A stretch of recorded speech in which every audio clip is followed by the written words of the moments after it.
crappy romantic comedies. Yeah, yeah, it's a cliché. I can't help it. I love them. All those movies have that scene, you know? The girl is at her wit's end. She's been crying her eyes out, her makeup is running, she looks like a zombie. She's done. Which is when Ryan Gosling knocks on her door to coax her out. Miss. Ah, shit. That sounds nothing like Ryan Gosling. See, this is the problem with my life in a nutshell. It's not romantic, and it's certainly not a comedy. All right, where am I? What happened? Oh yeah, the hospital. I felt woozy, and then really, really hot, and I guess that I fainted?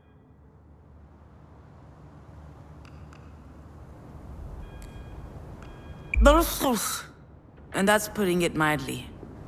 I'll be alright though. Are you sure?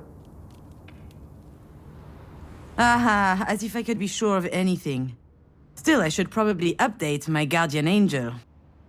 Actually, now that I think about it, maybe there's something I know for sure. If I have to spend one more second lying on this filthy floor, I'm pretty sure that I'm going to vomit.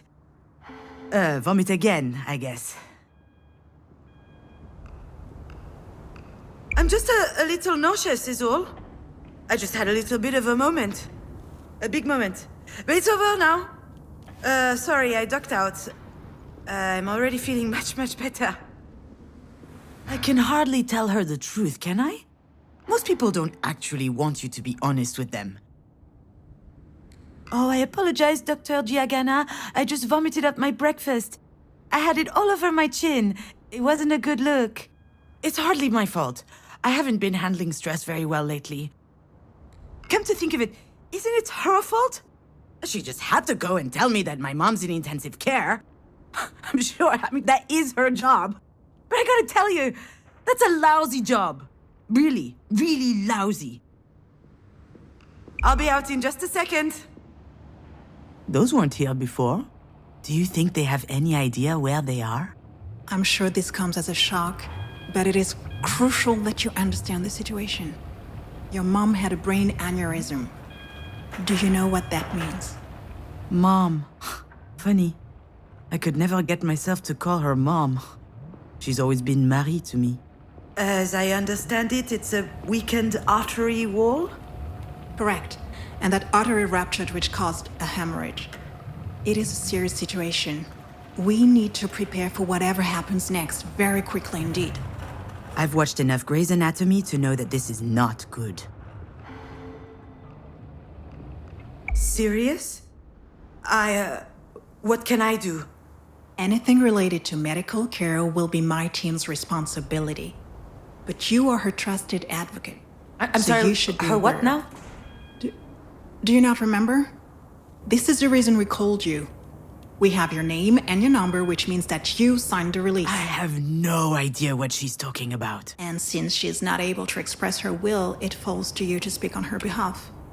But I presume you discussed that when you went through the process. So you must know that there are a number of options to consider. I don't believe it! She put my name on the form without asking me. She must have forged my signature. It's hardly a surprise. She's always done that kind of stuff. But I'm not making any important decisions. I've had my share of this kind of responsibility, and it didn't turn out well. However, my dear mother doesn't seem to understand. Of course, Jan will have her say, and if we disagree, all hell will break loose. Pitting us against one another at a time like this, that's exactly what my mother would do. I feel trapped, like a fish in a barrel. Oh, come to think of it, I would love that. A 30-second memory, and not a care in the world. Fear me, sharks, for I am the terror of the oceans. That reminds me of the nickname I got during swim class in middle school. Sea hag.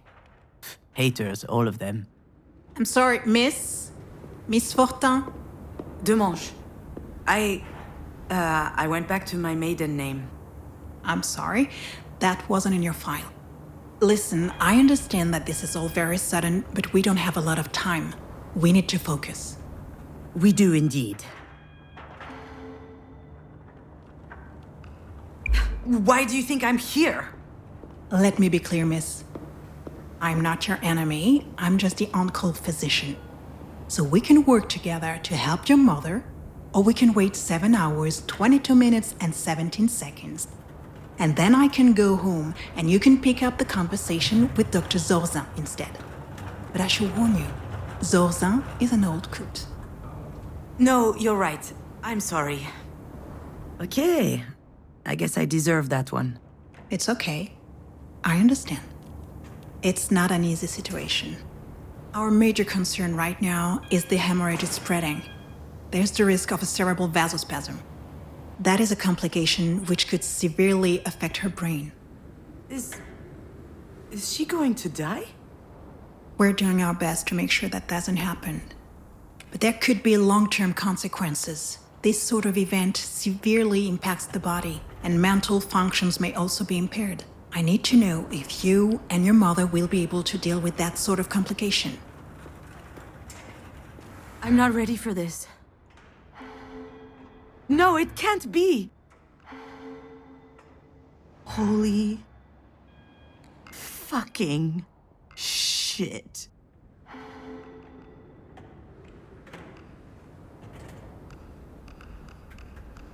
What do you mean? To be completely frank, if we're able to pull your mother through this, there's only a small chance she'll be like she was before. Small? How small? Smaller than that. In all probability, she will never be quite the same. Some people would prefer not to keep living under such circumstances. They'd rather their medical care were geared more around letting go as gracefully as possible. What I need to know is, what would your mother want? I don't know how to answer that. Last time she told me she wanted something, it was to be in MoMA. Excuse me? MoMA? The museum in New York. Miss Demange, Wait, your mother's that Marie Demange? The artist? Ah, there it is. Works every time. Once people figure out who Marie is, snap! Their whole demeanor changes. They feel like they know her somehow. Of course, they're completely wrong. Oh, she takes them in with her dog and pony show, but there's a world of difference between who she is in public and in private. And if this doctor knew Marie, the real her, she would realize how ridiculous her question is. Yeah, the Marie Demange. And I'm her assistant, I guess. I handle the business, the management, the press, so that she can be fully dedicated to her art, you see? Anyway, the other day, I got a call from Centre Pompidou. They want to do a retrospective on her life and work. Can you imagine? The billboards, the crowds, the press, the whole shebang. And I'm like, hell yeah! I hop into my car, I rush over to tell her, I run into the workshop, yelling, and you know what she said? Did you hear from MoMA? Ugh. Someone had told her they were considering her self-portrait 8, a canvas from her latest series. A whole exhibit in Paris, on the other hand, she didn't care. So, that's my mother. Most of the time, I don't know. I have no idea what she wants. I know what I'm asking isn't easy. I can give you a little time to think. Like that would change anything. Yeah. I suppose I need to think about it. I'm sorry, I gotta go.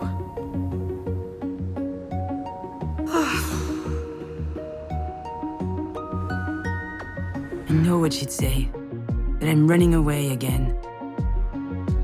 What did she expect? That I just show up and what? Decide whether she lives or she dies? I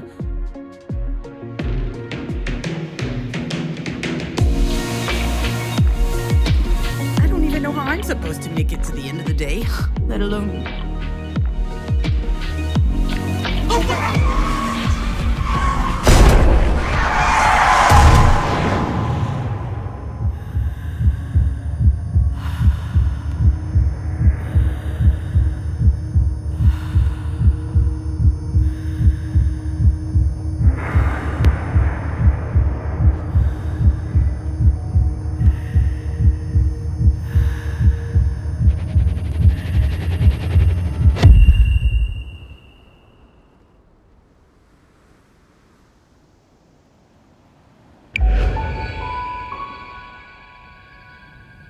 I remember.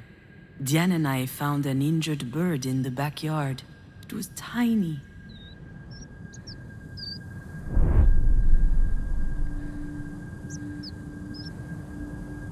I think it was around the time Marie had set up her new studio in the sunroom. Now that I think of it, that was also my first experience with death. In fact, I also had a really weird dream that night. Something about that day always seemed off. I never figured out why. And why am I thinking about this now?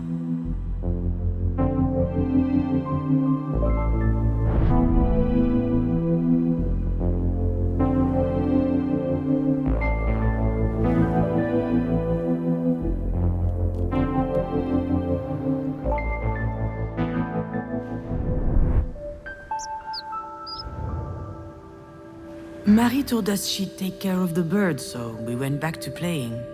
I never saw it again, and when I asked what happened, she said it just flew away.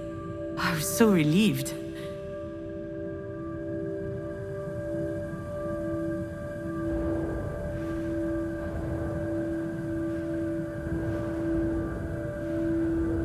I think I saw a big shadow moving down the hallway that night. I imagined a monster bird was visiting us. For a long time, I thought it was just a...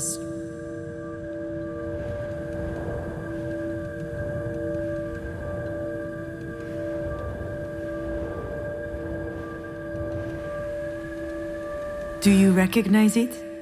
This is the mobile that Marie made me before I was born. It's exquisite and delicate. I loved it. And you did too. I think I still have it, in a box somewhere.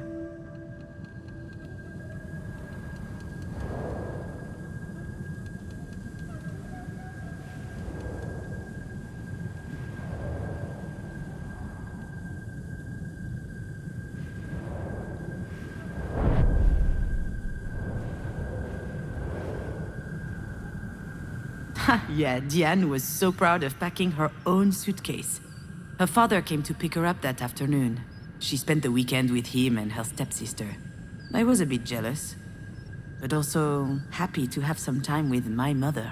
Just us. The nest was high up in the tree, but the wind blew it down. The bird was obviously young. It was a big fall. It must have been badly hurt. I didn't realize it at the time.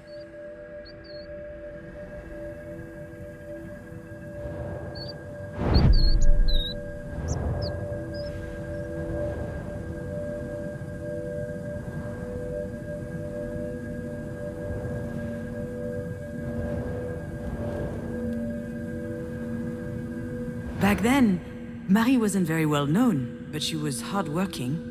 She had just started a series on birds, actually. They were all over the house.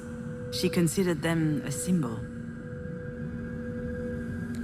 And I was very impressionable, so I started to love birds as well.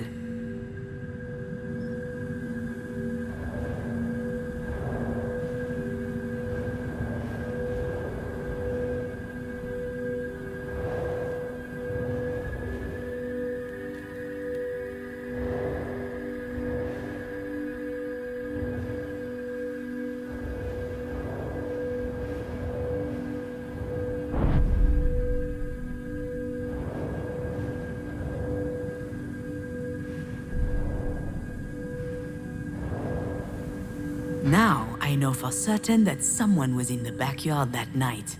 And since Diane was at her father's, it must have been Marie. What was she doing out there? Maybe...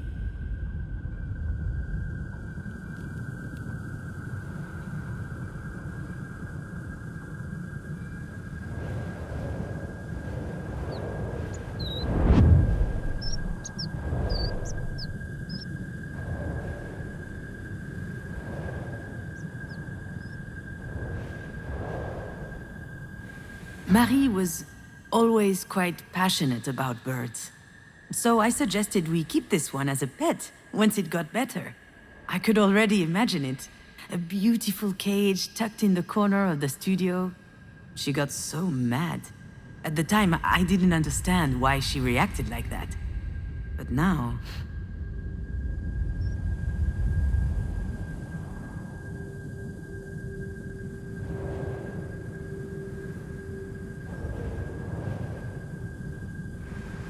Maybe Marie killed the bird. That's what she was doing out there in the middle of the night, burying it in secret. And it might sound strange, but I also understand why she did it.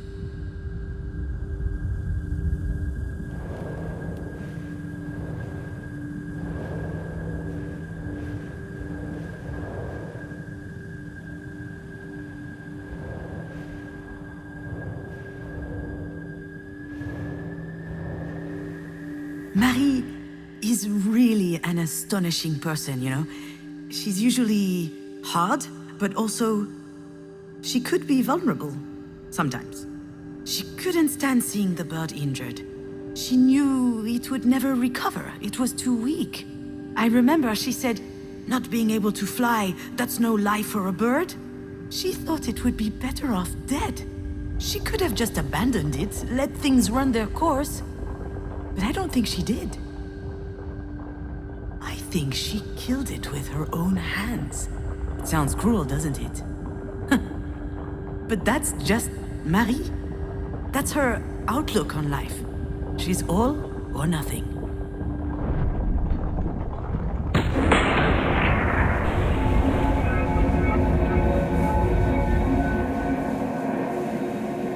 What I need to know is, what would your mother want? I'm not ducking out. Not this time.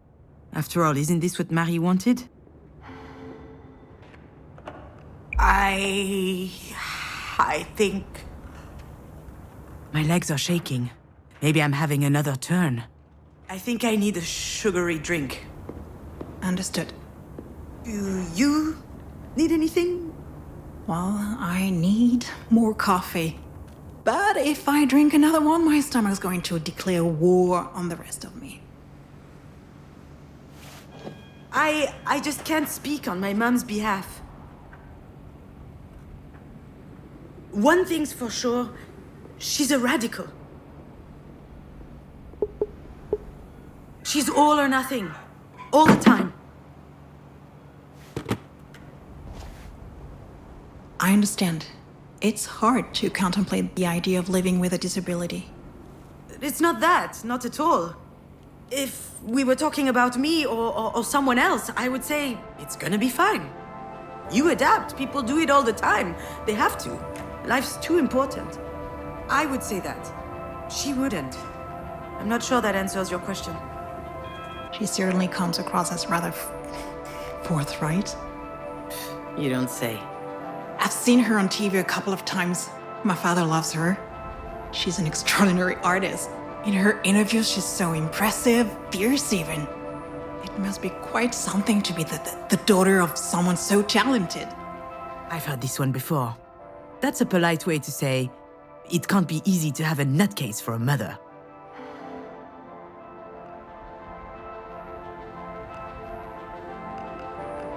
You get used to it.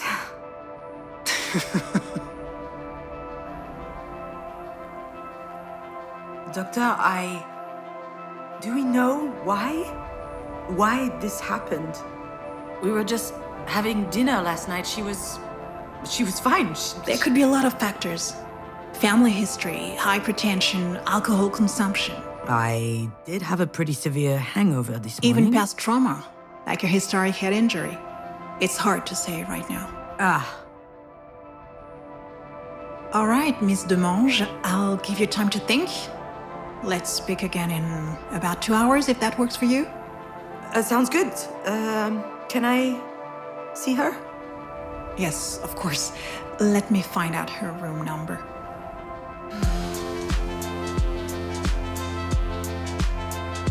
I know what I have to do, what I should do. It wasn't that long ago that I could write this kind of scene without breaking a sweat. I step into the room, there'll be tubes everywhere, beeping sounds. The audience will know that it's serious. Then I start bawling my eyes out. I collapse on my mom's bed, pouring out snot from my nose. Or maybe I'll be dignified, stony-faced, standing quietly in the corner. Close up on my face, they'll see I'm suffering deep inside. A single tear rolls down my cheek. That's exactly how it will happen. Or what should happen. There's just one problem. I really must. She probably needs me. I don't know why, but I can't open that door.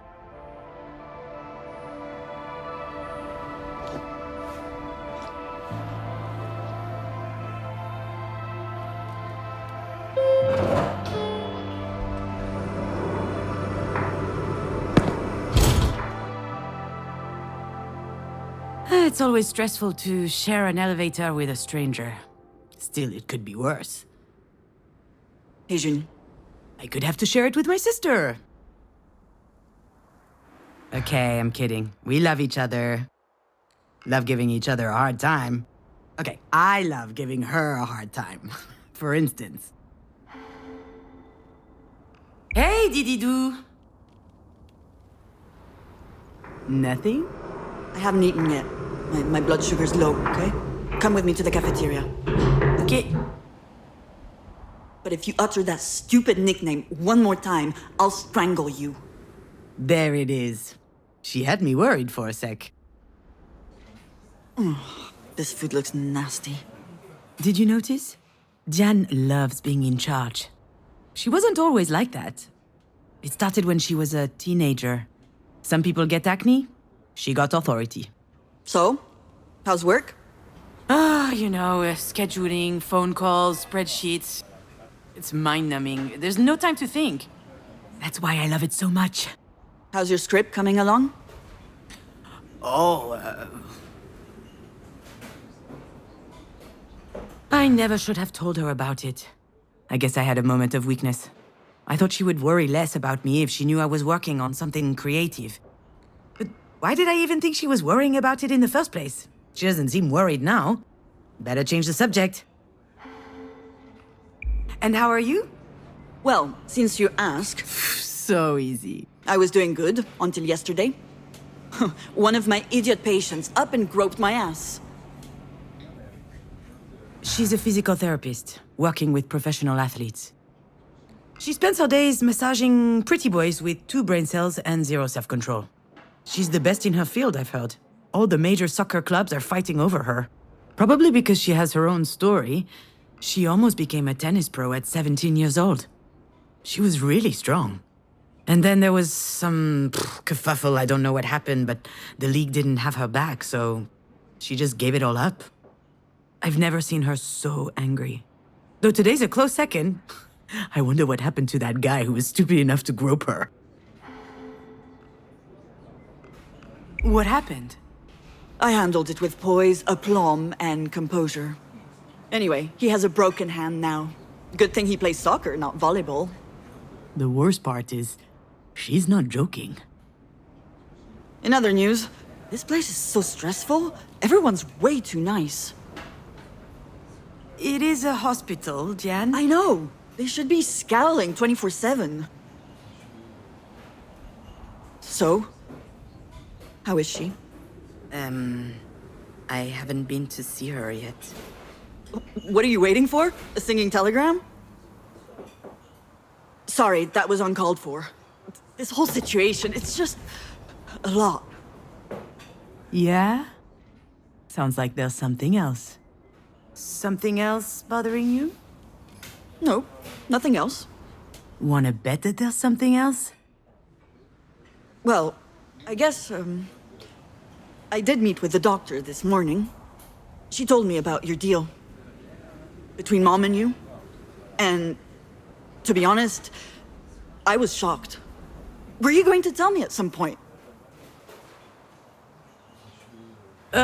See? I knew that this whole trusted advocate thing would never fly. The only question is, will she believe me when I tell her I didn't know? Given the state she's in, I wouldn't bet on it.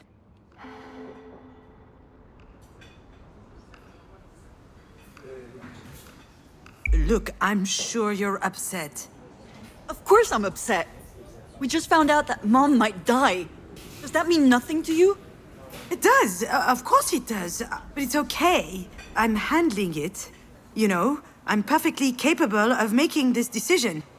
Just leave it to me this time. What's going on, June? I'm sorry? Something's wrong.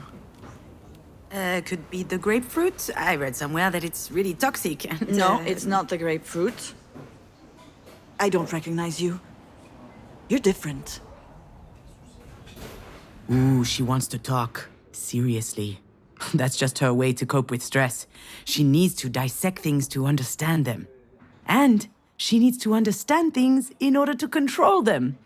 So, what's the play? Idiot or goldfish? Maybe if I say nothing, she'll leave me alone?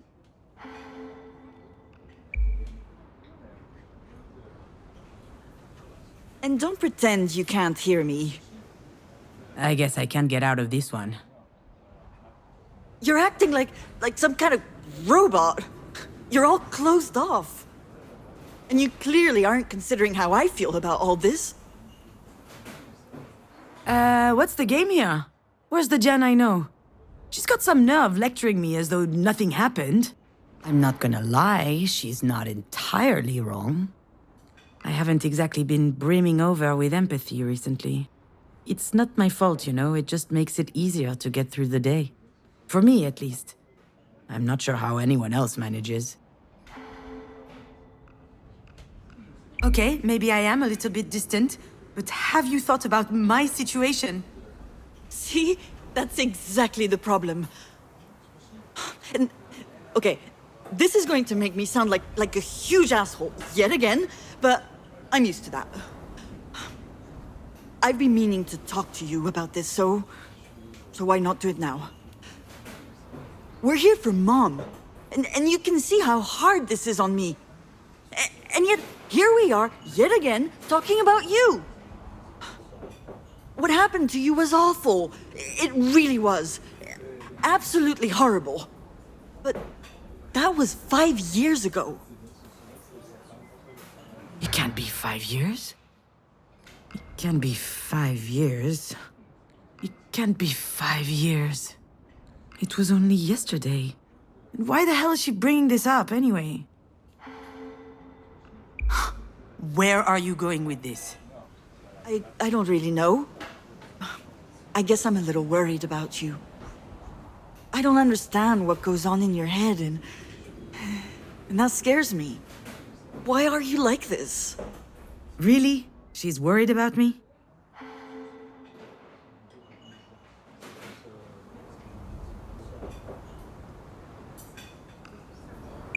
You had to go there, didn't you? You can't help yourself. Whenever you can't control something, you just hate it, don't you? And so, pow, you attack.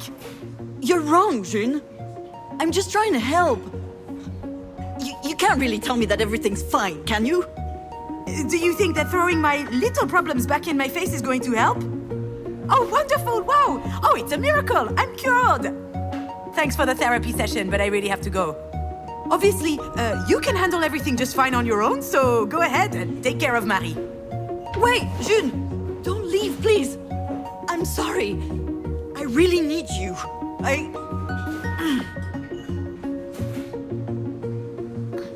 really am a dumbass. She really is a dumbass.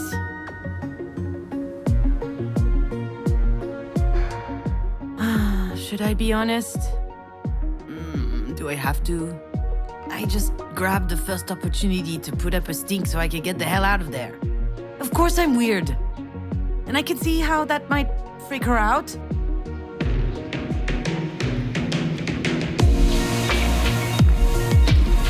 She wasn't telling me that because she cares. That was her lashing out to hurt me. Oh, what?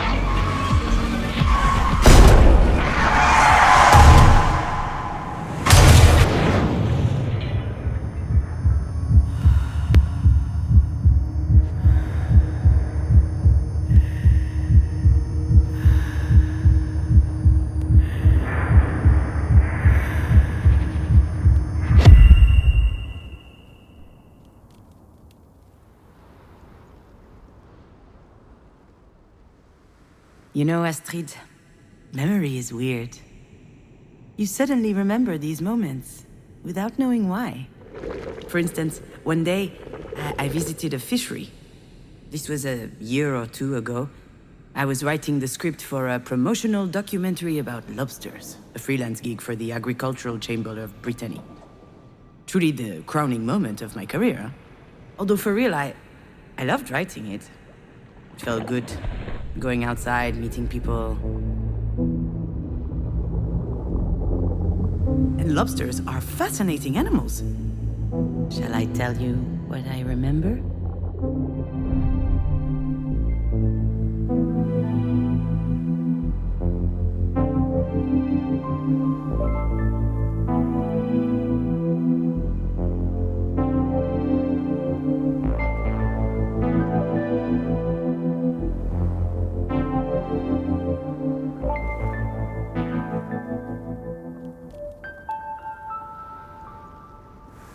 Everyone loves lobsters. Their exquisite and delicate flesh is prized by the finest gourmets. With a little garlic butter, lemon, or mayonnaise, they're delicious. They're on every great chef's menu. Lobsters are a symbol of wealth and luxury.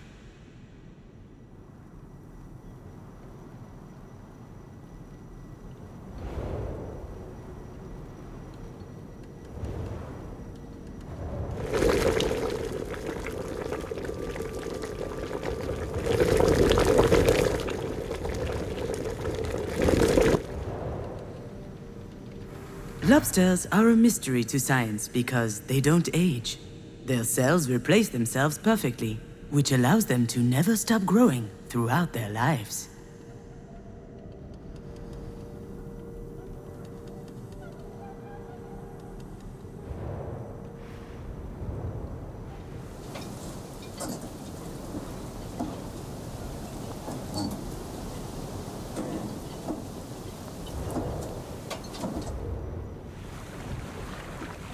Lobsters have a chitinous exoskeleton, a durable and tensile material that protects them fully. This natural barrier is so strong that lobsters have no natural predators. In short, no one can mess with lobsters. Except humans, of course.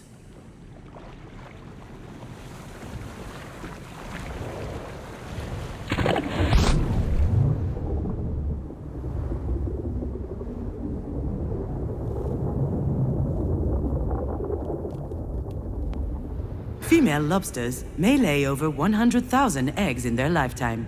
They keep each clutch underneath their tails for several months. And when the eggs finally hatch, out come a profusion of larvae just a few millimeters long. Can you imagine?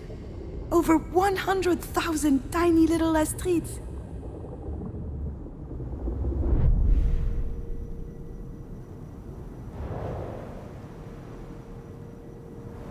That was the official line.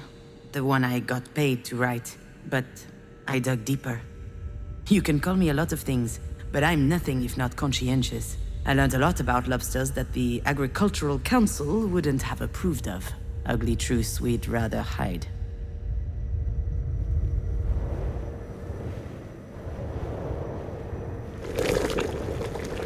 Everyone loves lobsters, but to truly love them, first you have to cook them, and to cook them, you have to kill them.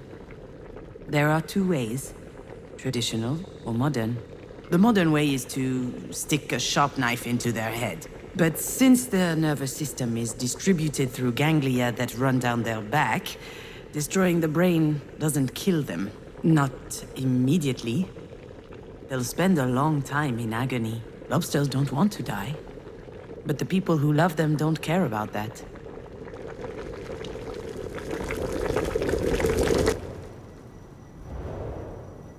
Lobsters don't age, but after a while their shells do, and if they can't make a new one, their current shell will wear out.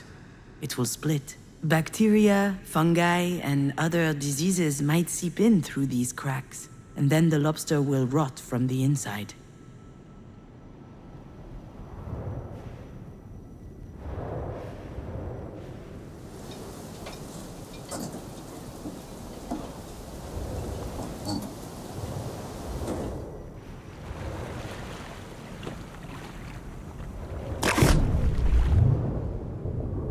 Female lobsters may lay over 100,000 eggs in their lifetime, but few will reach adulthood. The larvae will be gobbled up by passing wildlife. The young ones will be poisoned by water pollution. Their livers filled with heavy metals and microplastics. And those who grow big enough will be plucked out of the sea by humans to end up on a fishmonger's stall.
Lobsters have a chitinous exoskeleton, but sometimes they feel trapped in it, so they molt.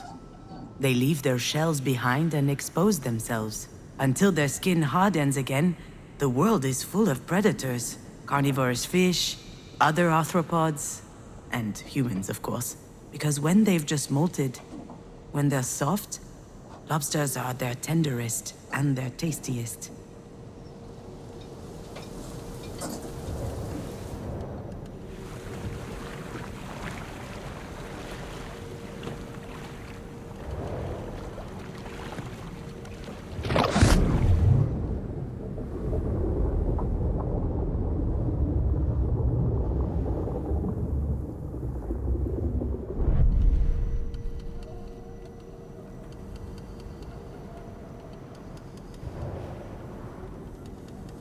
All this to say, being fake?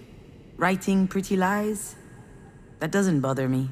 Between my clerical work for Marie and those PR gigs, I learned to tune it out.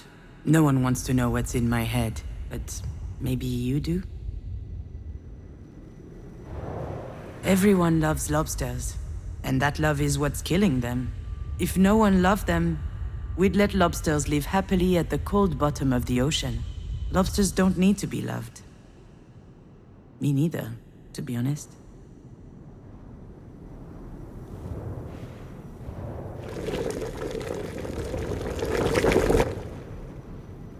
Lobsters don't age. In fact, they could never die at all. If they just stayed in their holes, they'd never get sick. They'd never get harvested or trapped. Unfortunately, lobsters grow.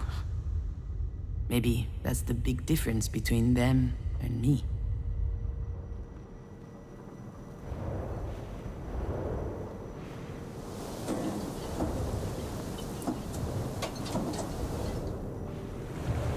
Lobsters have a chitinous exoskeleton that limits their growth. As soon as they shed it, they're in danger. Their enemies notice their weakness. They can smell it, like sharks smell blood.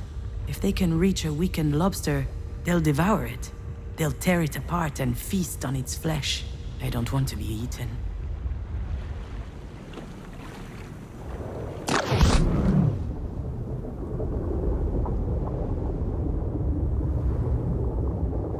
Female lobsters may lay over 100,000 eggs in their lifetime, and they'll never watch them grow up.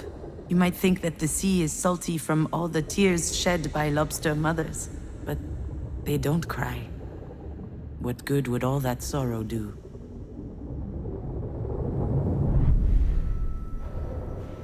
You know, Astrid, memory is weird. You suddenly remember these moments without knowing why, until you realize it's trying to teach you something crucial. That day, I learned that I needed to be stronger than a lobster, to never molt, to never get eaten, to just hide in my hole, to never cry. That's the only way that I could keep on living after you died, my little fawn. I don't want anything. I don't expect anything. I feel nothing.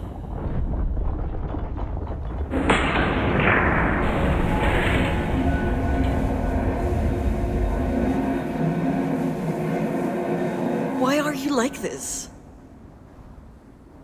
She's right. I have been weird lately. Honestly, I'm glad she noticed. You're right. I am? Because I was starting to think that I was just being a dumbass. Oh, you're totally a dumbass. You can't just bring up Astrid's death out of the blue and throw it in my face. But you are right.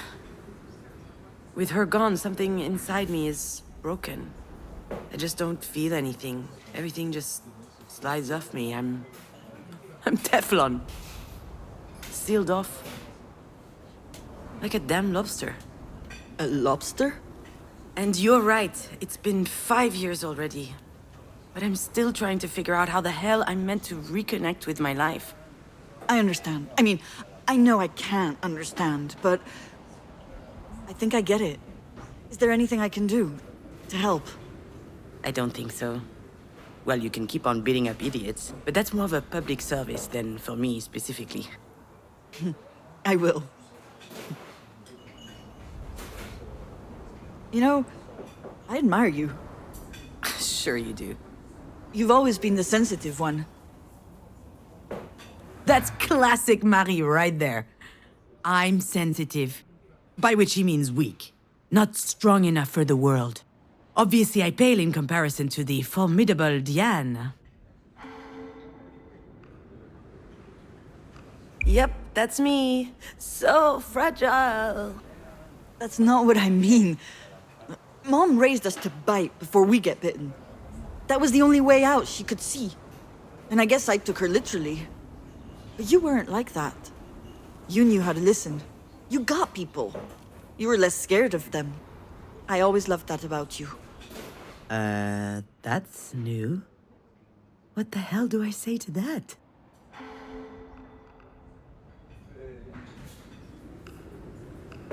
That's the nicest thing you've ever said to me. Yeah, right. Knock it off. I don't know why it's so difficult for us to just talk. Maybe this is why Mom chose you. And we're back. Are you bitter right now? Certainly not. Certainly. No. I mean... You are bitter. You're pouting. Look at your fucking face. Enough, okay? Stop it. This isn't the time. I just don't get it. What is there to get? You know Marie. She's unpredictable. Wait, you mean you didn't know? Well, you should see what my signature looks like on the form. She's the worst. Why would she do that? I have no idea. I guess she thought it made sense since I handled the rest of her paperwork.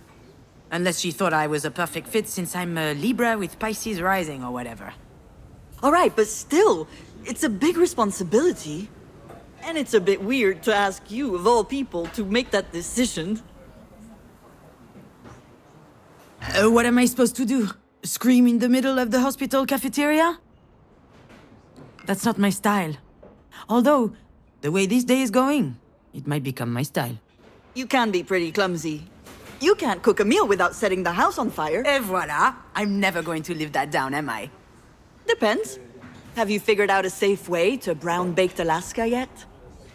Whatever. This isn't the time to rehash all that. Really, I don't get it.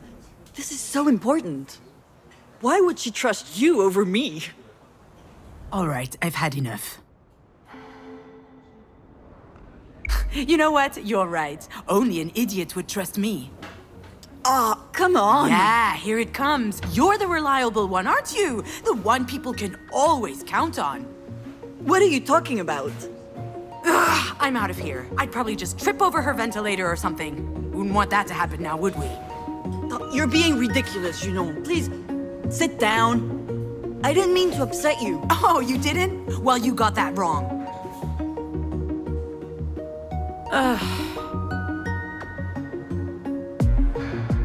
Well, that was embarrassing, wasn't it?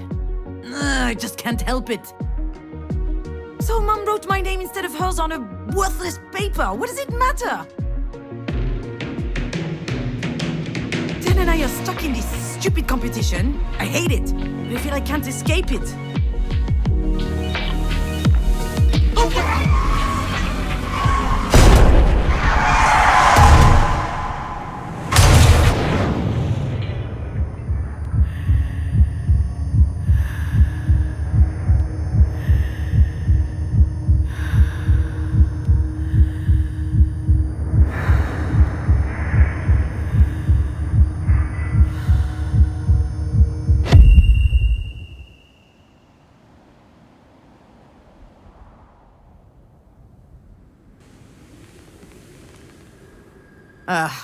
Of course I'd remember that day. My infamous 25th birthday. The day we met Diane's girlfriend.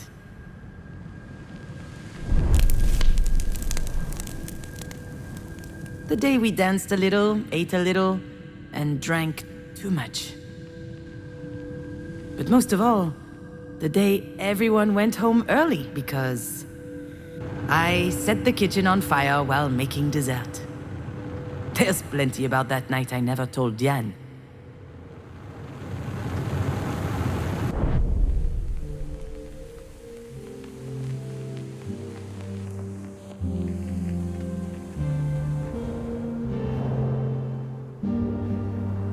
I wasn't expecting Marie to have a present for me, and yet she remembered. I'll be honest, I was super happy. But as usual with Marie, things couldn't just be nice. I hope you like it because it costs me a fortune. That's what she said when she handed me the bottle. I hate whiskey. I hated it then, I hate it now. She could afford it too. She wasn't world famous yet, but her career was taking off, and with that, her taste became more and more luxurious. Me? Oh, I was light years away from all of that. That's how it works with Marie. Even when she does something for Diane and I, in the end, it's always about her.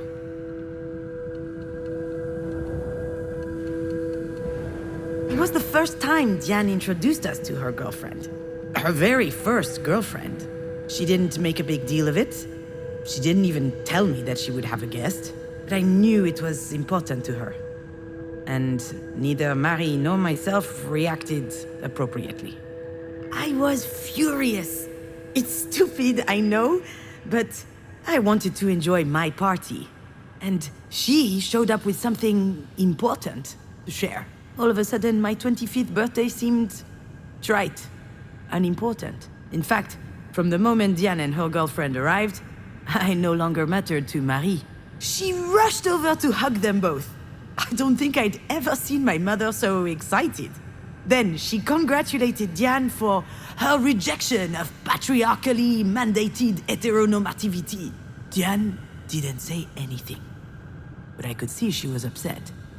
Her intimacy had just been reduced to activism, somehow. Her girlfriend was called Sasha. She was nice, intuitive, smart, and very pretty. I was quite reluctant to organize this party. It was the last birthday I would celebrate at Marie's. Your dad and I were about to move in together. So I wanted to make it special. To impress my mother. Earn her respect, maybe even her admiration. But that would only happen if everything were perfect. The fire made it a complete failure. But to be honest, she'd have found some problem anyway.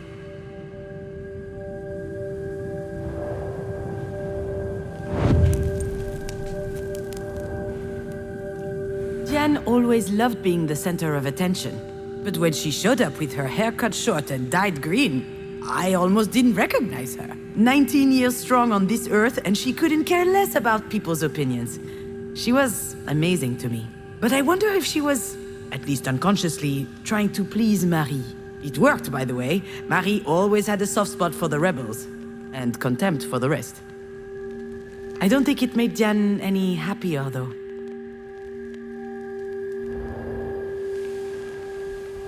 I was so stressed out that night that I started drinking early. Marie loves to drink, so does Diane, and her girlfriend Sasha followed along. Long story short, we got drunk fast. All four of us. We had booze, we had cigarettes, plus the other stuff. I don't have to tell you everything. And after a while, Diane was completely out. She could barely stand.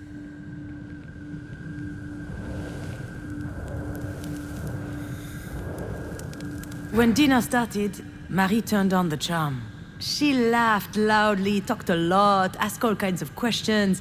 She has the most unbelievable charisma when she's trying to please someone, you know? And that night, she really was trying. I thought it was odd. She certainly wasn't doing it for me, or for Diane. And then I noticed the way she was looking at Sasha. I saw the glimmer in her eyes. The same as when she talks about Japanese whiskey. And I got worried.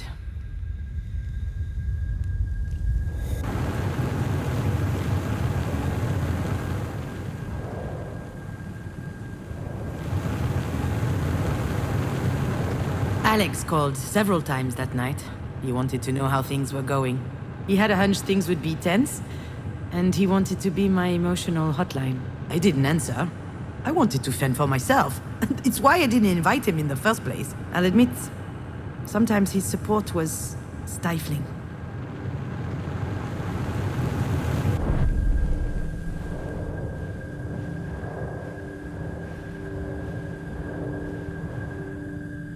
I'd got these nice candles to decorate the table with.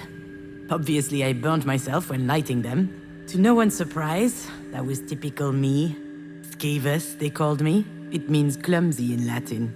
Marie coined that one. I didn't mind. Quite the contrary. In any family, everyone plays a role.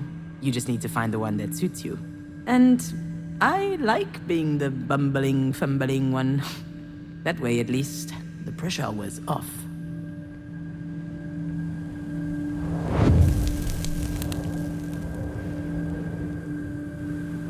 So yes, Jan and I were trapped in this ridiculous rivalry.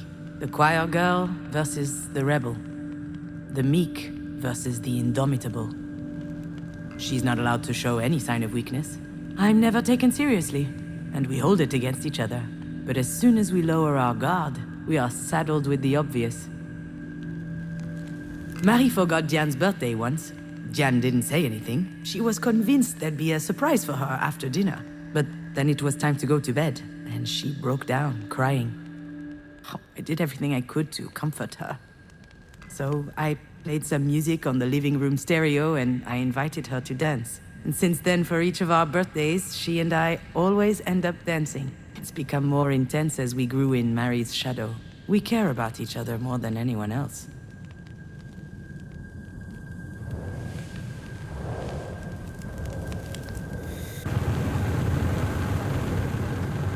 The flames went up very high, very quickly.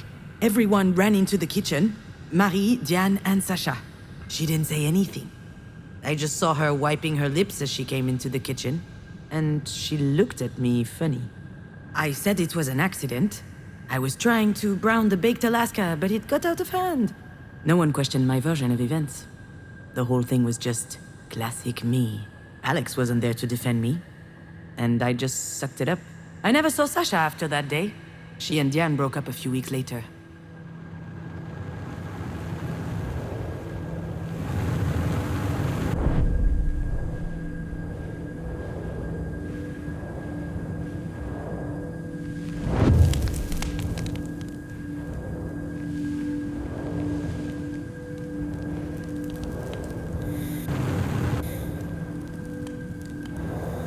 Maybe I was just drunk. Maybe I was imagining things. Maybe I was paranoid. But when Marie invited Sasha to her studio to see the paintings and more, ooh, that raised a flag. She was up to something. She was trying to seduce her. And maybe she could have. I tried to warn Diane, told her to watch out. She was too far gone. I had to do something, but I couldn't face Marie head on. I wasn't strong enough, so I improvised.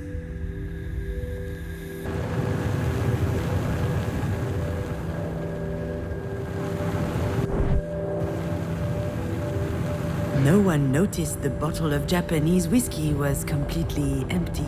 Alcohol burns nicely on the stove. It was perfect for me to craft a diversion. And you know what? I wasn't even that drunk. I was mostly angry. At Marie. At myself. Maybe nothing happened after all. Maybe Marie didn't try anything. I'll never know. But I was scared enough for Diane's relationship that I set the kitchen on fire.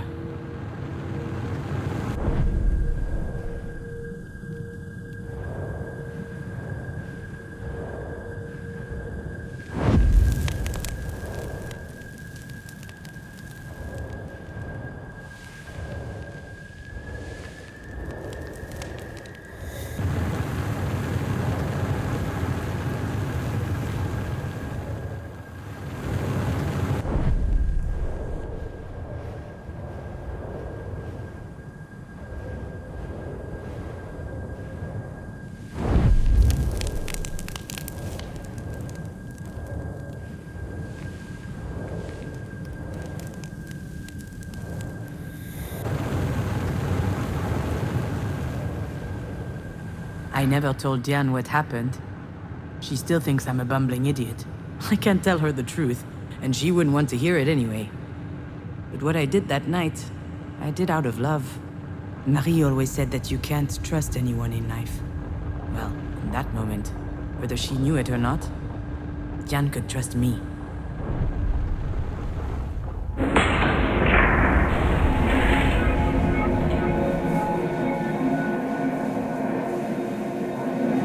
Why would she trust you over me? And here we go again, trying to see who can spit the furthest. But you know what? I'm not playing this game. She needs her sister today, not a fight. You know, I get it. Get what? Why you think of me this way. The chump who keeps screwing things up. I never... I understand because that's my little routine, you know? What are you saying? What's wrong with me? I'm not about to tell her all my dirty secrets. That wouldn't be like me at all. Although I guess this is a pretty good day for confessions.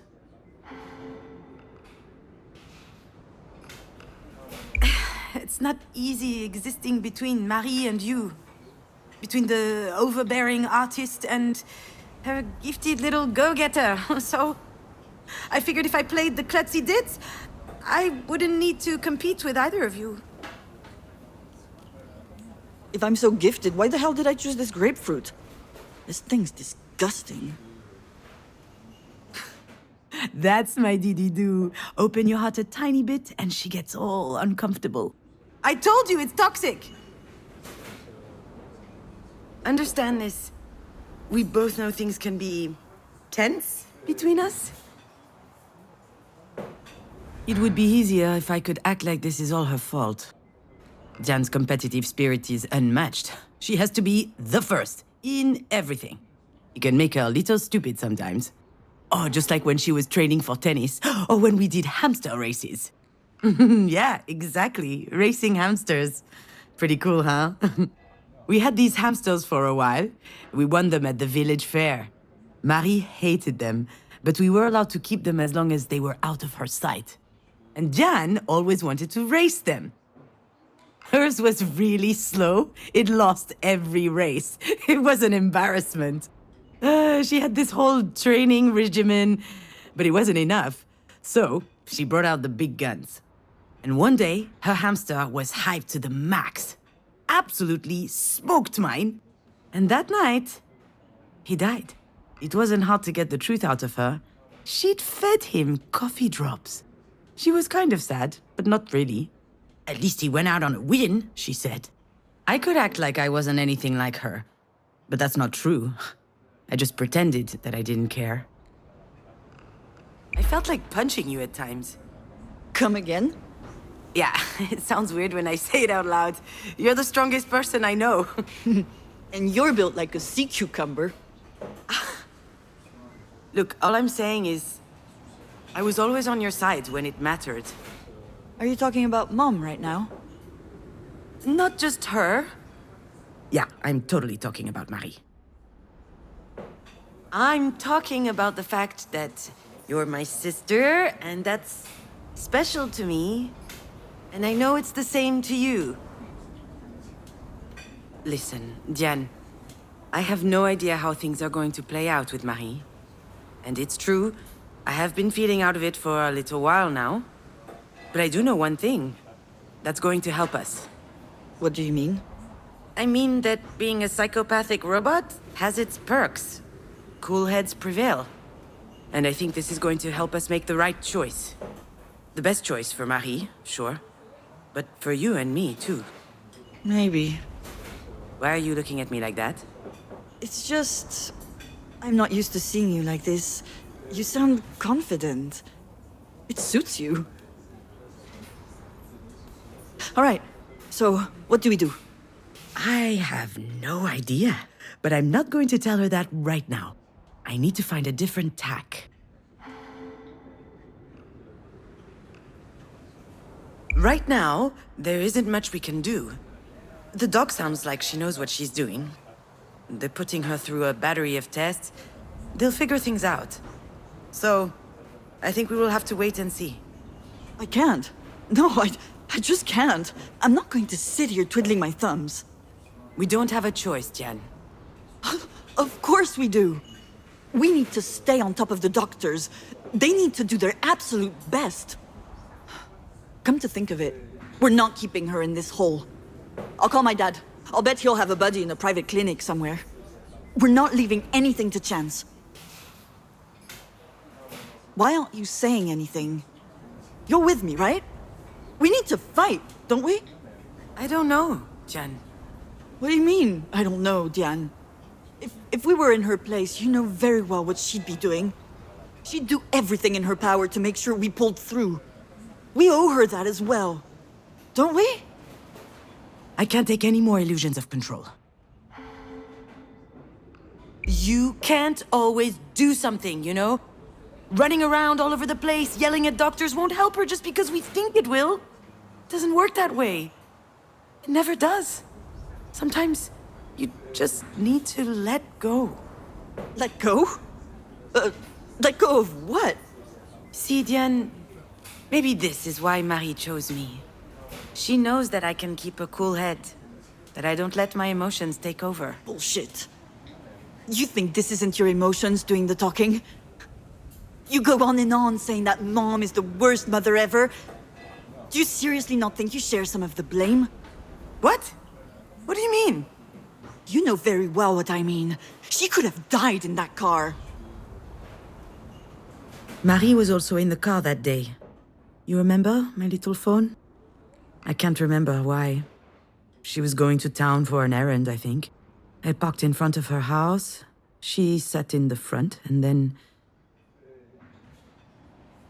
She was by my side when I woke up in the hospital. Jan's right. Marie could have died. And the doctor said that this sort of thing can happen due to trauma from years ago. So it's all my fault then? Are you saying that? All of this is happening because of me? Of course not. But since the accident, she's given you work. She's done her best to help you. And you just want to let her die? Shit, I'm not going to give up on her. If you hate her, that's your problem. You're out of your damn mind. Come on. You're so transparent. Shut up! I don't want to hear any more of this. I'm leaving.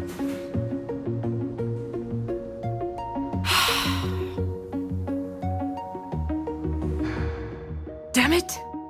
Did I really have to go off like that? Maybe she's right. Maybe we should fight, just like Marie taught us. And do I really have to be so angry? Do I really hate my mother?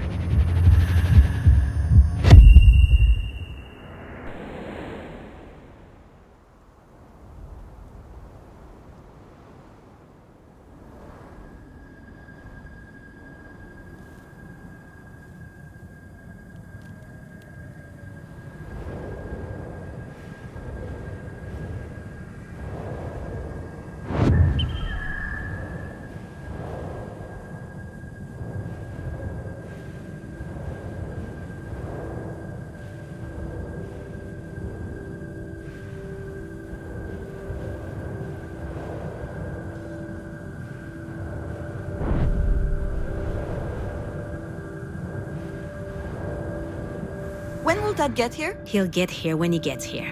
Soon. Don't worry. Can't wait. Tomorrow we're visiting Buckingham Palace, and Lizzie says I'll get to taste real fish and chips and... Oh, sorry, Junon. I've never really been jealous of Diane's family. I was too fascinated by the concept of a family. That was an incredible discovery for me, and so beautiful to see. I was also worried for her. She had a dad and a stepsister. She had something to lose. I only had Marie, and Marie is immortal. So I was safe.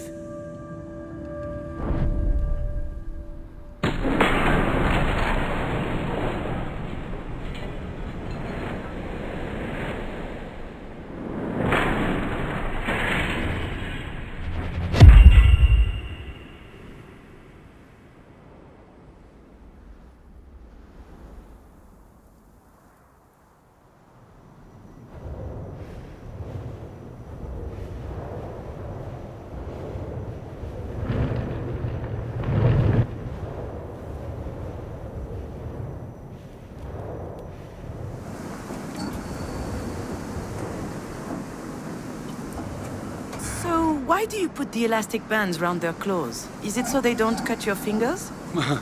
I appreciate the concern, but no, ma'am. Without the bands, they would just eat each other. When the guy said that, my mind jumped to my mother. She used to warn me about people and how dangerous they could be. Even me, she said. Don't trust me. Trust no one but yourself. Ah, it was exhausting.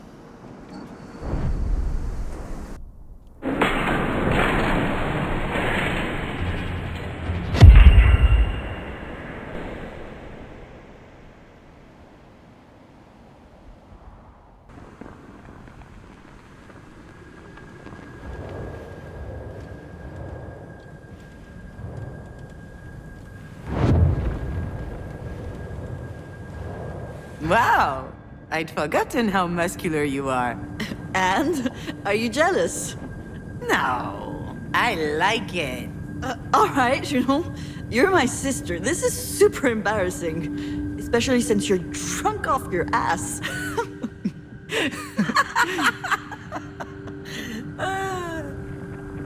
I've always found Diane's presence comforting. She only has to stand by me and I start to breathe easier.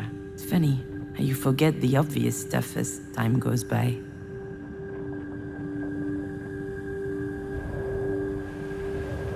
You see, my little dear, there are some things I'd have loved the chance to tell you.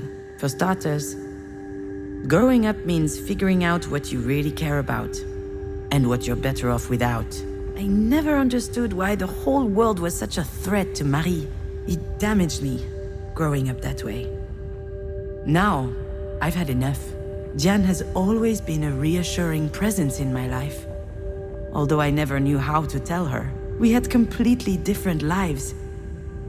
We're not affected by the same things, but I hope it's not too late to tell her that I care about her.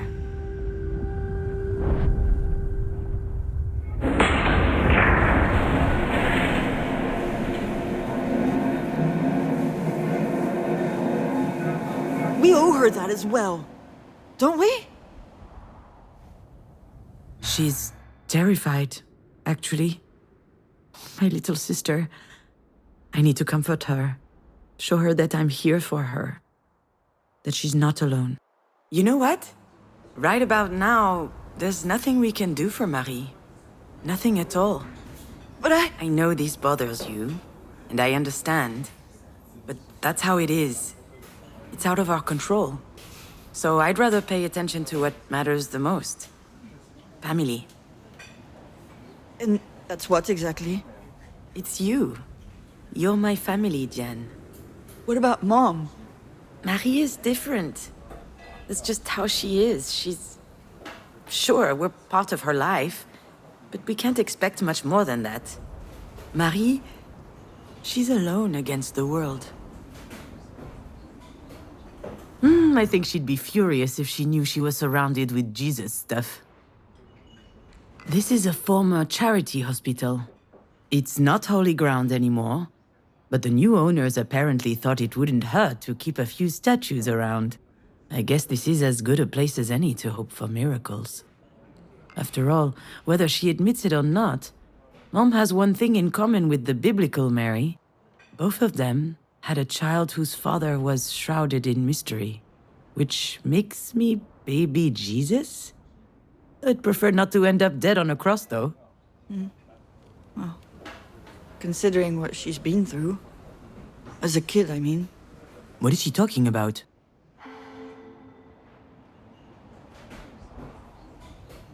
What are you talking about?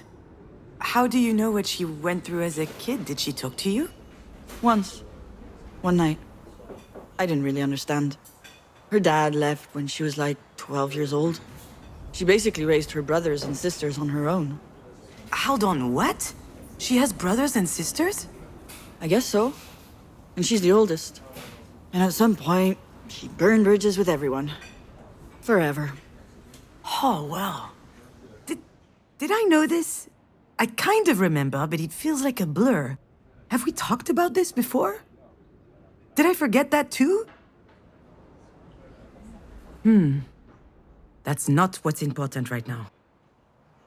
You know, Diane, I don't think that Marie has anyone. Not really. She doesn't want to. She can't. She doesn't know how to trust. True. That is the one thing that's beyond her reach. But it's not beyond ours. We need to trust each other, otherwise we're screwed. You understand? Of course I understand. I've spent years trying to get her to pay attention to me. And I don't feel like fighting all the time. Not against you, anyway. We don't have to anymore. What? You mean, now that she's fucking dying? No, I mean, we can decide to do things differently. We don't have to play by her rules, where everyone's out for everyone. Kill or be killed. I think that's... I don't know. It might be her history, but it doesn't have to be ours. I'm not even sure she even believes it herself, actually. I'd rather believe that there are people I can always count on. And that they can count on me because I love them and I care for them. People like you, Dididou. Is she crying? Sorry. I don't know what's going on with me. I'm scared, you know? For Mom. I don't want her to die. Well, right now, she's still alive. And you know her, she's not going down easy. I don't think you're anything like a lobster. I think lobsters are disgusting. Is that right? Me too, come to think of it. Ugh, crap. What? Is it the doctors? No, look. Alex? You should answer. Are you sure? Are you gonna be okay? Ask me again and I'll slap you. course I'll be okay. You're coming right back, aren't you? You bet I am, little sis. I don't know what would have happened between your dad and I if you were still here. Would we have agreed on how to raise you, the kind of values to impart? Respect others, be curious and open-minded, and try to beautify the world. Except racists and boomers who drive SUVs, obviously. I don't think we would have had any trouble getting along in the end. We were on the same wavelength. I trusted him 100% from the first day I met him. He's got that little something in his eyes. This uncanny kindness that's always there. God damn it, Junon. Okay, pretend I didn't say anything, huh? Hello, Alex. How are you doing, Alex? Oh, I'm so glad to hear from you, Alex. Did you take it? I have no idea what you're talking about. I know exactly what he's talking about. I just have no desire to talk about it right now. The house. Astrid's dollhouse. It used to be in my office and now it isn't. And I need it for work. I'm using it as a reference for level design. Can I call you later? Hold on, where am I right now? I guess I wandered into a decommissioned part of the hospital. Ooh, it's kind of spooky. No, you cannot call me later. It's easy. Just tell me if you have it. It will take 2 seconds. Your dad is getting on my nerves. I'm sorry, but it's true. All right, Alex, listen. Okay, come on, keep your cool. Try and be mindful.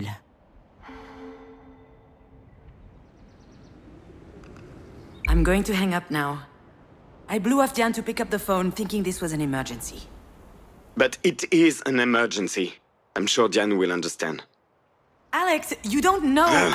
Fine. The one time I need your help... Oh, poor guy. He's about to feel very bad about this. Oh well, that was his dumb choice. Alex, I'm at the hospital. Oh shit. Are you okay? What happened? Or was it Diane? Don't worry, I'm fine, and so is your dear Diane. It's my mother. She had... Oh. I should be happy that he's relieved, but man, that's harsh. But let's be honest, Alex has never been too keen on her anyway. Do you want to know how he described her? The mug of a James Bond villain, the personality of a public restroom, and the pictorial style of a drunken tardigrade. I'm sure he thought that she was being unfair to me, and that annoyed him. So he avoided her as much as possible. The worst part is that she loved him, but he could see right through her. She understood very quickly that he would not treat her with kid gloves. And she appreciated that, because she loved fighting. Alex didn't like that I wasn't as critical of Marie as he was. He probably thought that I was a bit masochistic. I wasn't. It's just that I'm her daughter, and she's my only mother.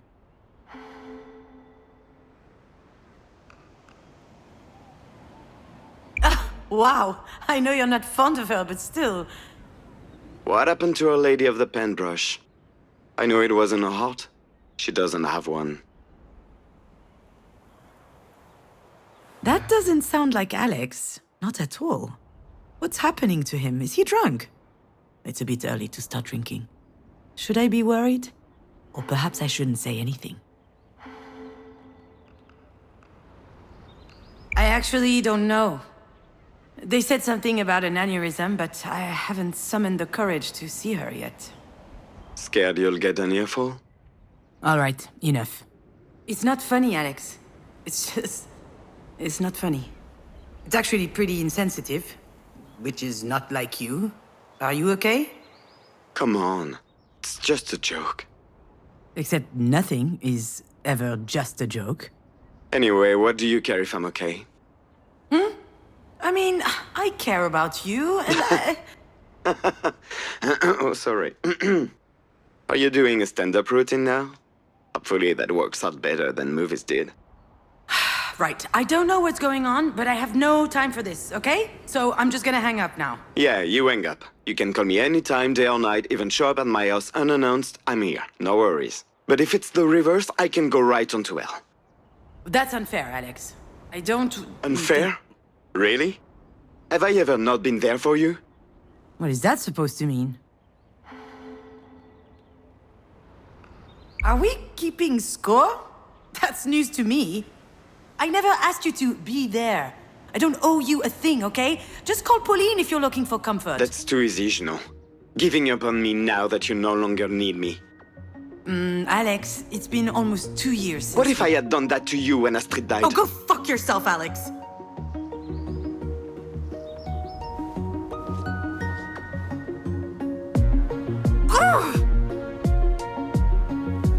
What a dumbass!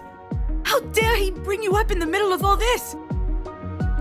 He never forgave me for what happened, but he's too cowardly to tell it to my face. He's right, though. I don't know how I would have managed if he weren't there when you... And on top of that, I hold him responsible. I guess I'm an ungrateful bitch, huh? Oh, what?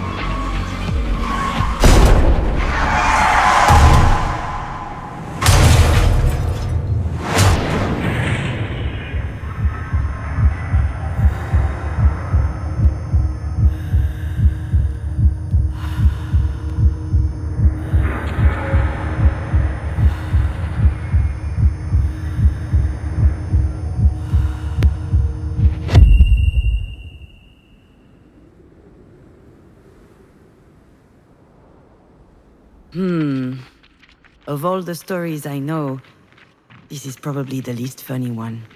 Although it's not like any of these has been particularly fun so far. But sometimes, well, thinking back about darker things does help shine a light on them. And actually, I think this one ends well, all right? I'll tell you this story.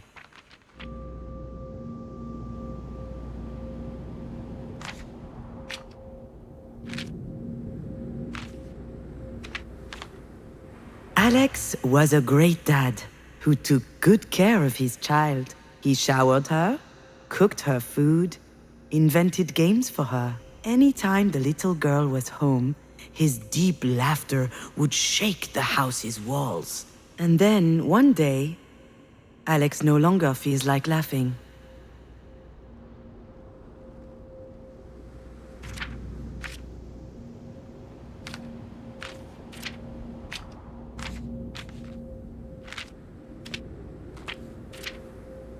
Astrid was both a little girl and a very big girl. When she turned 4, she decided she would brush her own teeth. She was so eager to grow up. And then one day, Astrid disappears.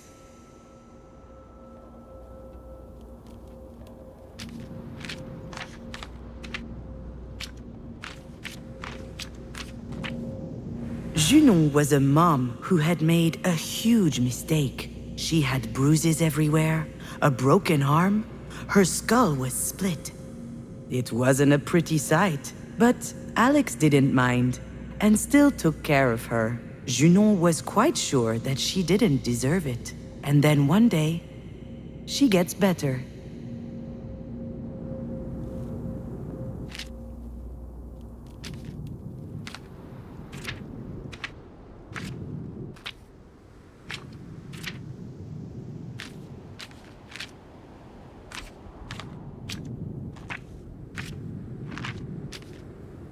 Marie was a grandmother who was often angry.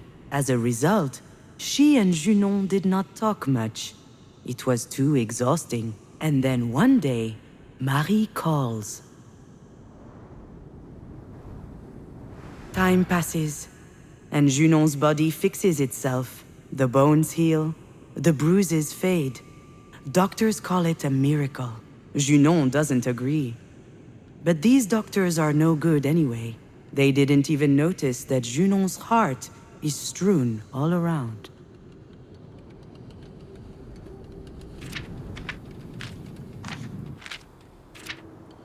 Time passes, but a big little girl doesn't just disappear. She leaves toys and drawings lying around, and all kinds of fist-sized marks, like tiny little clenched fists punching holes into Junon's heart.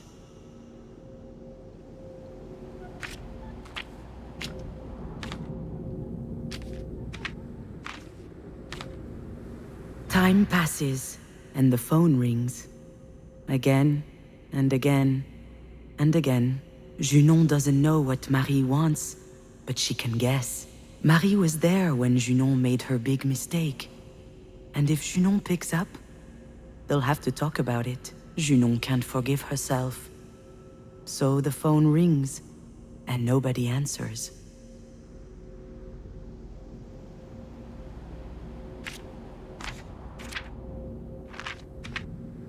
Time passes, and Alex is still standing. He misses his daughter. He misses laughing, too. But he doesn't show it. He's taking care of everything. He cleans up, he cooks, he washes.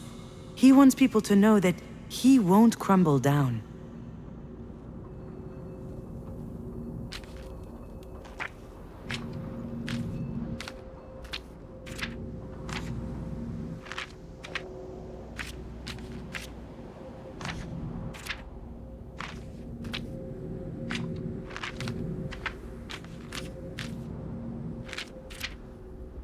Marie keeps on calling. When the accident happened, Marie knocked her head. She looks like she's better now, but Junon is still thinking that she almost killed her. Her too, she might add, so she's not picking up.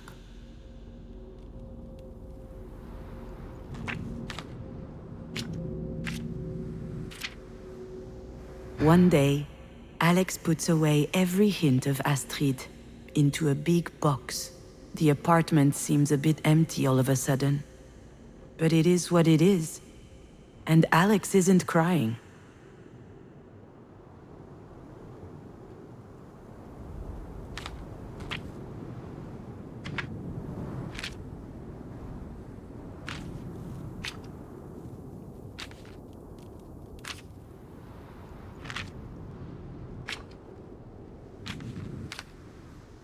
Alex wants to rescue Junon from her sadness, wash her hair, cut her nails, spoon-feed her. He wants to be the guy you can rely on, to walk back home when you're tired. But today, Junon is not walking back.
Junon doesn't want to be saved.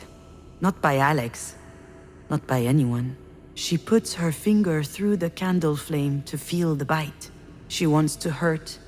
Just like that time. Broken bones and ripped up flesh. She's angry that her heart is still beating.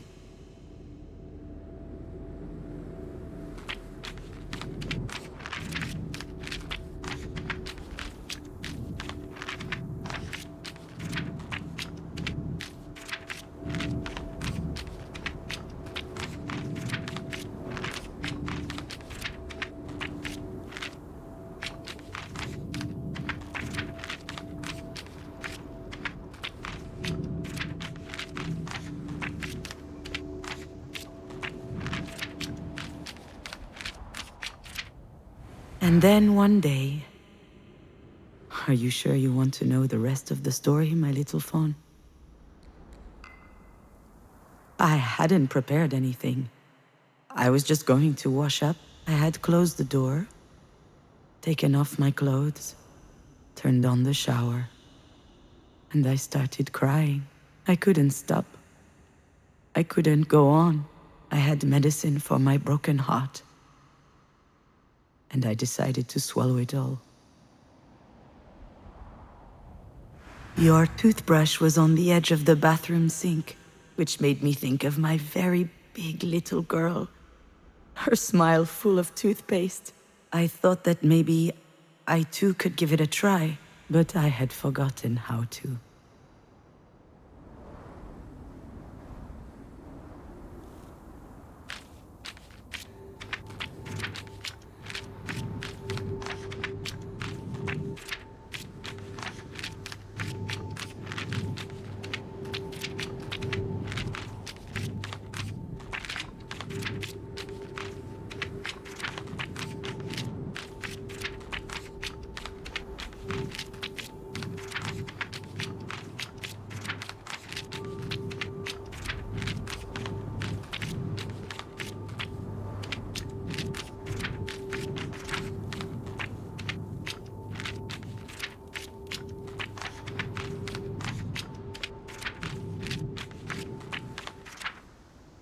Alex never learned what really happened that day. He panicked because he could no longer hear me, so he broke the door. But he was too late.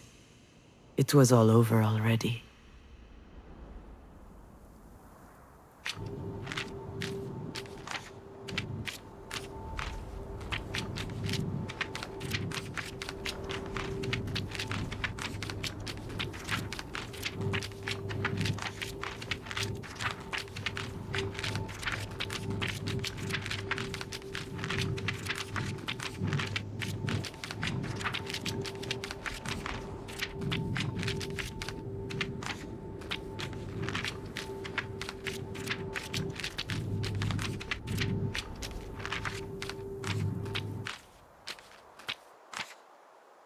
I put those little pills in my mouth, and they tasted funny on my tongue. I just needed to swallow them. And right at that moment, the phone started ringing. Marie didn't ask me why I didn't answer the phone for a whole year. She started talking as if nothing happened. I was crying too much, I couldn't answer. So she told me she could wait. And she waited until the last tear was shed. And then she told me something she had never told me. Perhaps one day I can tell you exactly what it was. But long story short, it meant she loved us very much, you and I. In that moment, I felt like an enormous weight was lifted off of my shoulders, as if she had given me the most beautiful gift. And then she changed the subject, as she does. She had a proposal for me. Her career was taking off, and she needed someone to do the clerical work. She knew I would do it well. She told me, "It's a boring job. I'm not doing you any favors, but you can do me one." I accepted.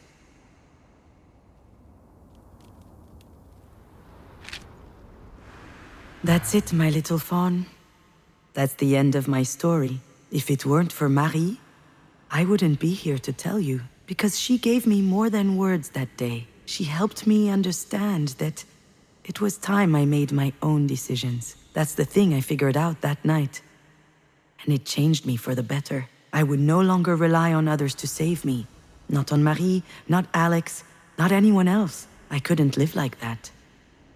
Not anymore.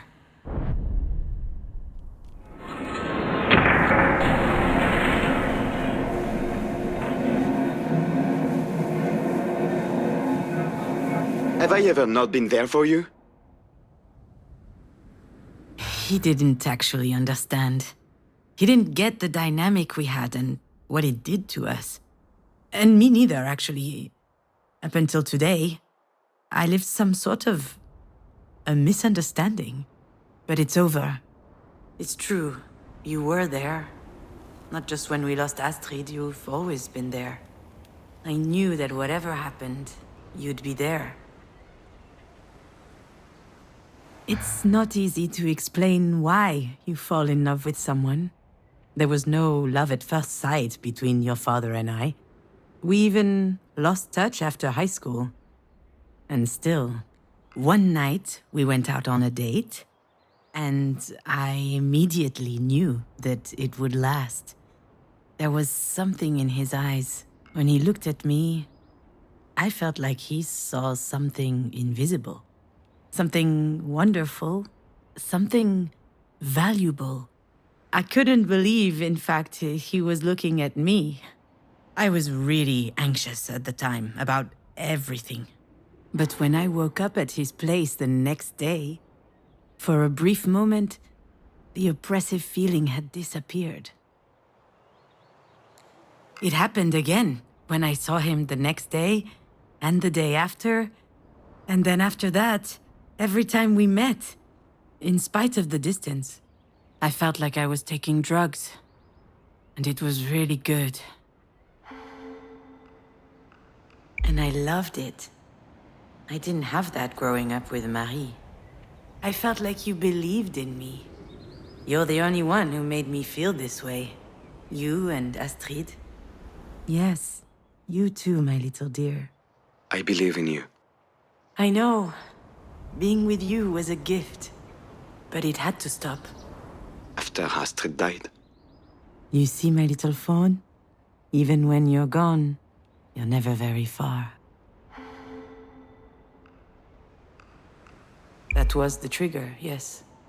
When Astrid died, I did what I always do. I leaned on you. You would have the answer. You would know what to do. But now, though, I understand. This whole time, your poor dad was fishing out corpses. Not literally. Don't worry, I'm not going crazy. It's just... it reminds me of this story I read while doing research for a screenplay. The story of a guy named Wei Peng, a farmer in the Yellow River Valley who found himself a unique occupation. His cabin is 20 kilometers downstream from Lanzhou, an industrial city that attracts poor folks looking for work. And their life is so terrible that a bunch of them are committing suicide. Lanzhou is mostly known for its thermal plants, its factories, and the highest level of atmospheric pollution in all of China. That said, there are cities like Lanzhou all around the world. Every morning, Wei Peng grabs his pitchfork, pops into his small boat, and he searches the river. He's looking for bulky and soft lumps. Most of the time, they're goat carcasses. But every now and then, he finds humans. When Wei Peng manages to identify the body, he sells it. Otherwise, he buries it. Between 500 and 5,000 yuan, depending on the client. I understood why people paid him. It's a horrible feeling not knowing what happened to a loved one. They were purchasing more than a mortal coil. They were purchasing peace of mind. But I didn't get why Wei Peng did it. How can you live with this job? Then I reached the end of the article. His own child died in that river. A kid your age, trying to retrieve a ball in the water. Wei Peng didn't know how to swim. He couldn't do anything. And now I understand Wei Peng. Just as I understand Alex. Some people find it easier to alleviate other people's grief than to deal with their own pain head-on. Maybe that worked for you, being in that position. As long as you were taking care of me, you wouldn't have to think about yourself. Or about Astrid. Maybe I never thought about it that way. Me neither, you know, I only understand this now.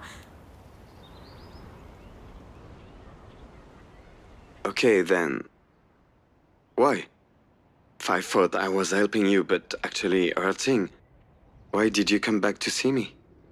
I really shouldn't have. I don't know what came over me. Okay, but still, it was nice. Seeing each other again, wasn't it? Of course, I liked it too. But it also felt like a farewell.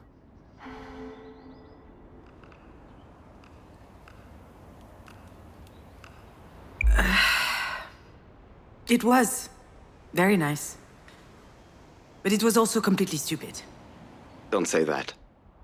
Why are you saying that? You know why. We can't be doing this. Things are different between us now. They don't have to be. Things could even be better. Stop it. You know I'm right. Deep down you know it. Everything that happened to us, it helped us. There was a reason. Even today we were able to say things to each other that we had never said before. Maybe all of this means we are supposed to come back together. Stronger. Bullshit. Why? What about Pauline? Pauline is... great. I'll talk to her. It will be hard, but she'll understand. What will she understand? That your crazy ex has suddenly decided to return after dumping you, after she killed your... Don't even go there. That's a really stupid idea, Alex. People don't change. And you know how I am. I do. I've known since day one.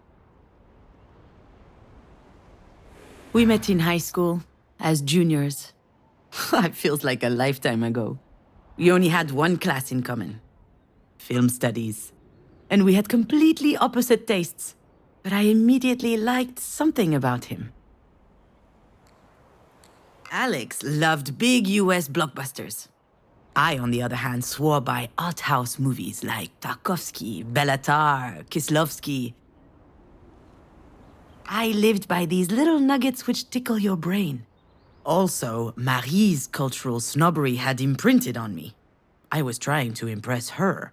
But one day, your dad dragged me to the movies to see The Notebook. My whole world changed. I had a newfound passion for critiquing romantic comedies. Let me tell you, there's a lot to critique. We spent hours on end in Alex's bedroom. I'm sure his parents thought we were having sex. Alex made an attempt once, but I wasn't interested at all at the time. I think that it scared me. Your dad didn't insist. That's one thing I like about him.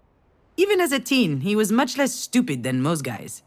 We watched tons of movies, lying on his bed, chomping on candy. I was obsessed with film. It felt like discovering a new world. And when I requested a boring 3-hour movie, the next day, we would play a video game. Actually, it's not as lame as it sounds, I promise. Don't you think about it? Don't you miss it? Don't you want everything to be just like before? I think... Yes, I think I do. It's not too late. You really think so? I know so. I'm on my way then. Like, now? Yes? Shouldn't I? Yes. Yes, come over. Wait for me, I'm coming.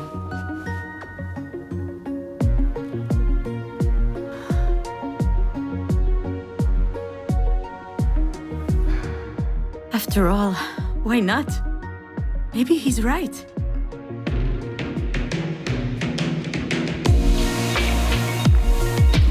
Maybe I was just wrong about all this. That wouldn't be the first time I screwed up. The three of us were so happy together.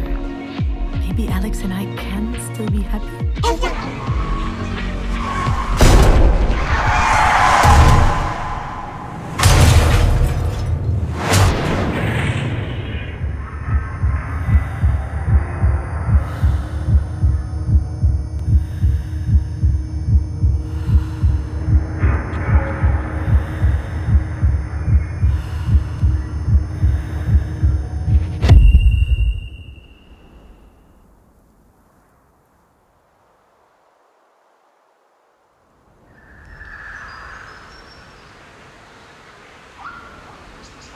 You know, my little phone, in life, you only have two ways out. Either escaping or disappearing.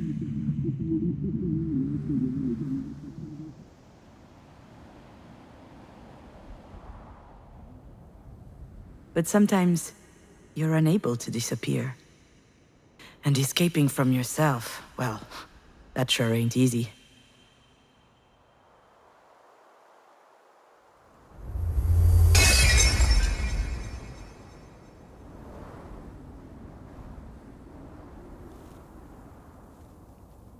So, when that happens, in your opinion, what's left to do? We can try to find out together if you want.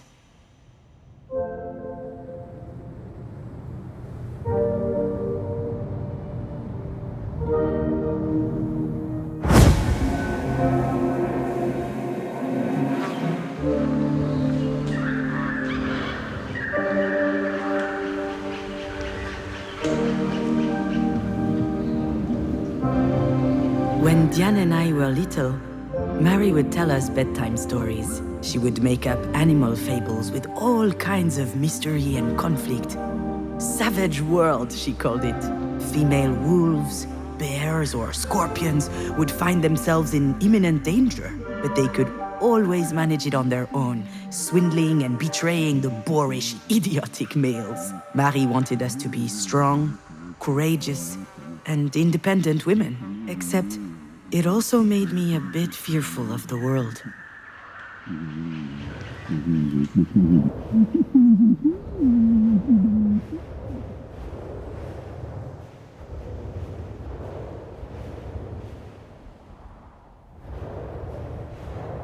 Alex gifted me most of these books. It started as a joke, but as time passed, there were more and more. Every time I had an issue, Alex would find the book to address it. Some of the worst titles, too. How to Win Friends and Influence People, The Subtle Art of Not Giving a Fuck, Who Moved My Cheese? I was reading them casually, but they still helped me move on. Alex would call it the emergency library. Every problem has a book, he said. But when I found myself alone, the library didn't work anymore.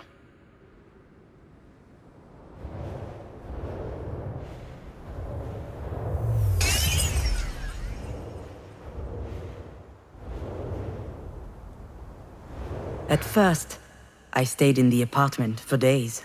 I wouldn't go outside. I barely recognized my own voice when I opened the door for food deliveries. I could have disappeared.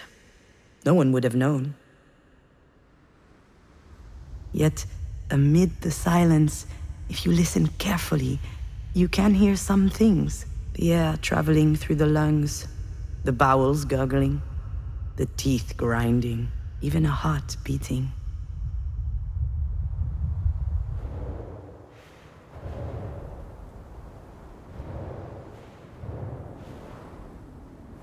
That much is clear now.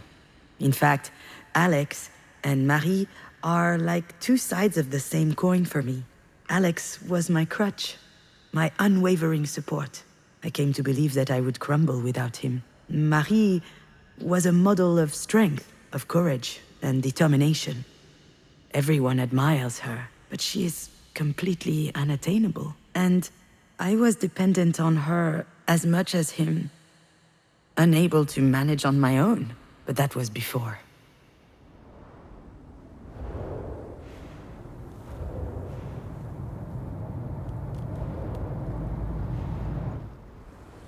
I guess you understand now, my little fawn.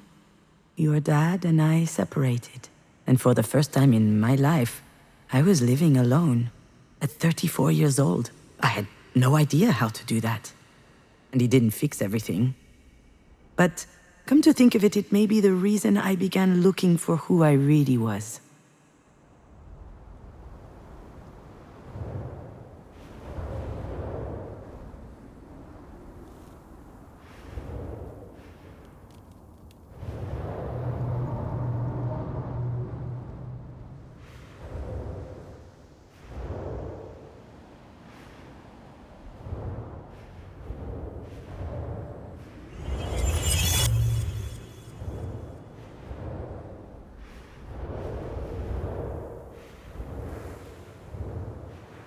I think I just figured out why I love movies so much. When I was a teenager, my life didn't seem real. I couldn't say for sure that I existed, but in movies, people had pure and intense emotions. I loved that. Any fiction was a documentary to me. When I found myself alone, I fell back into that zone. I watched hundreds of movies, obscure comedies, blockbusters, absurd schlock. I was looking for a template that would explain to me how to feel. Except it didn't work this time. I needed more.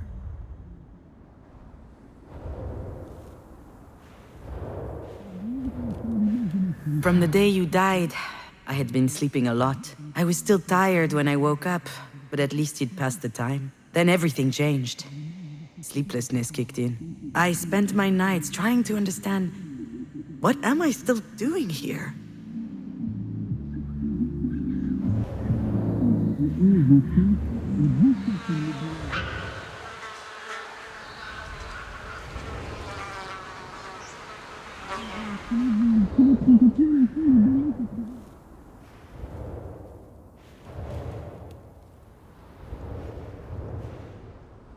I lived surrounded with cardboard boxes for months. I was unable to open them.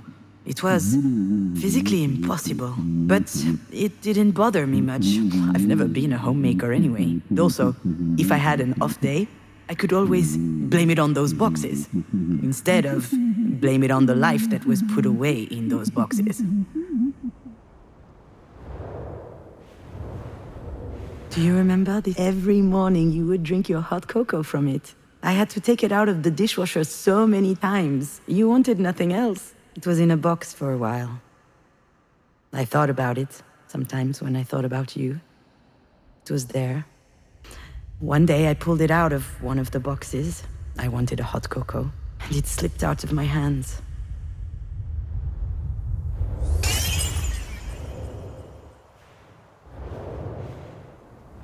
My heart skipped a beat in that moment.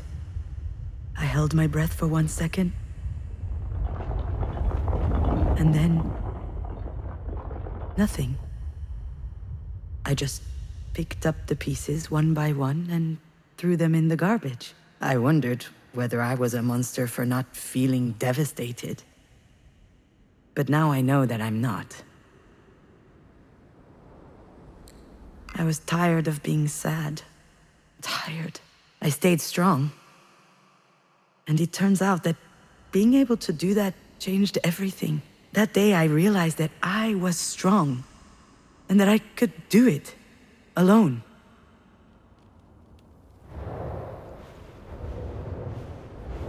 Then I understood. I turned on my computer and I started typing. Not a soap opera episode, like I was writing before you died. It was something personal, and I think it was important. I was surprised to feel the desire to write, but now I understand how priceless it was. It allowed me to switch roles. I was no longer the grieving mother, or the young divorcee, or the daughter of. I was writing. I was becoming an author. I was inventing a reality that was just as valid as another.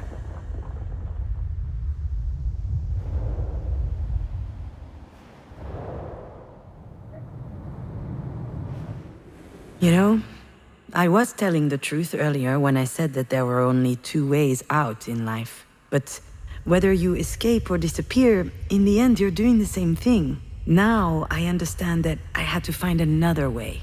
And complete solitude allowed me to face the void. And to rewrite myself. It was the only way for me to change completely. From the ground up.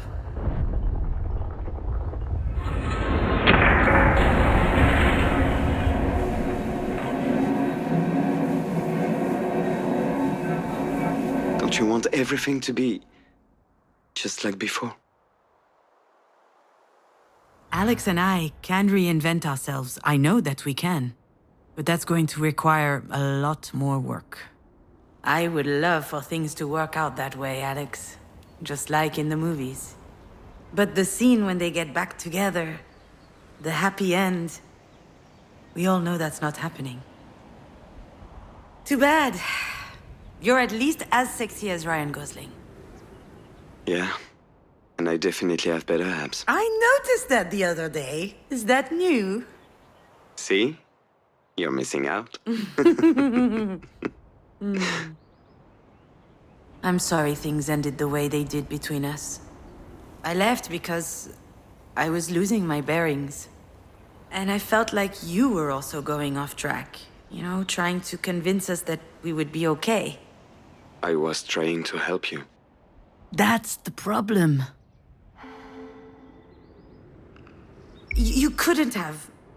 I was too sad. I was unable to listen. I couldn't keep leaning so much on you. I couldn't stand it. I had reached a breaking point. If I didn't make a big change, I would have... But I was not allowed to die. I had no right. So I tried living. All the people who matter to me have something in common. They all taught me that I could live without someone else. Marie taught me that I could live without a father. That I could exist as a woman in a world created for men. But she never taught me what it was like to be loved. Alex taught me that I could live without Marie. All of a sudden, I was worth more than I thought, and she much less than I thought. But what he loved the most about me was that he could be there for me. I don't hold it against him. We are who we are. He loved me, but he didn't help me love myself. And then you were there. And you taught me the most important thing. You taught me that I could live, even without Marie, even without Alex, even without you. Without you. You know, I changed too. I believe you, Alex. So don't you think it may be a good time to try again? We can't try again if we're strangers to each other.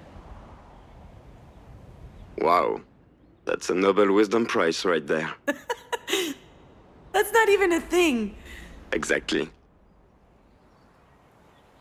You know... Oh, I don't know if I should tell him this, but...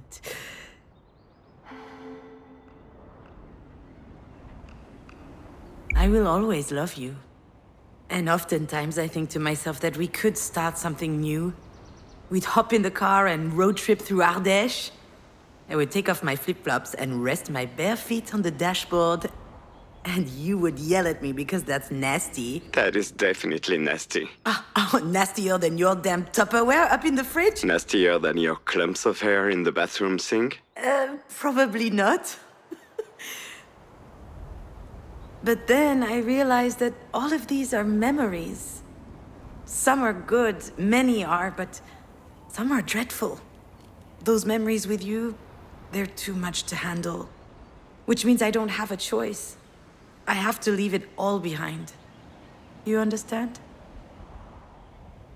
Then, what about last week?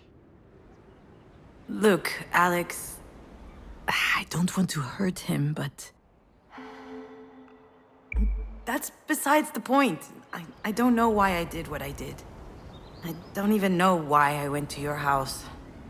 Because you wanted to see me. It's true. I'm telling you, I have no idea why I went. Maybe it was out of habit? I think that's one of the reasons why I fell in love with Alex. His way of figuring stuff out has always fascinated me. I couldn't figure out a character's story arc. He figured it out. I couldn't get in touch with producers. He figured it out. I couldn't live without you. He figured it out. Or he tried.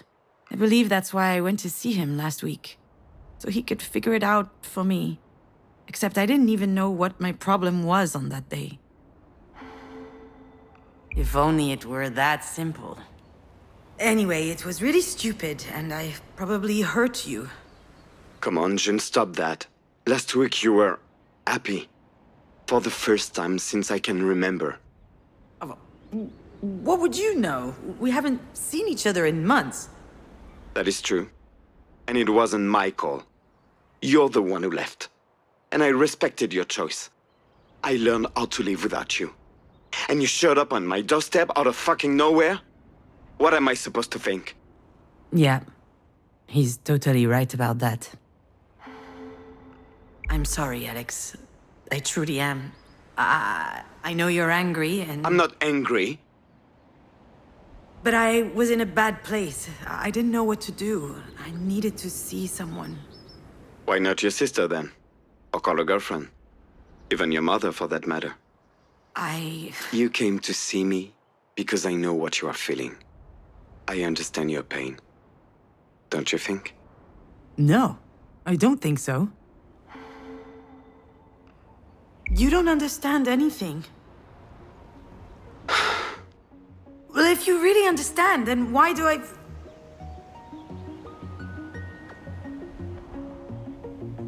Why the hell do I feel so alone?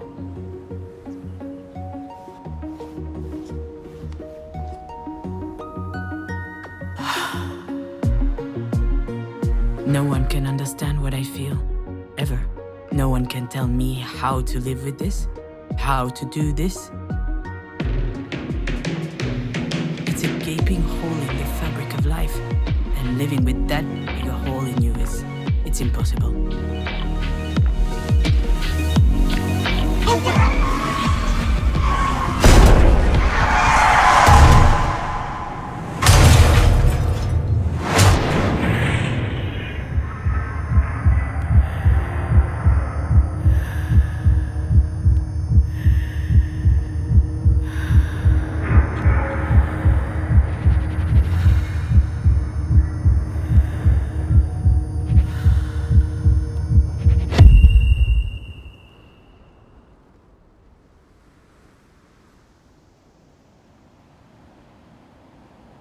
Do you remember your dollhouse? Marie gave it to you.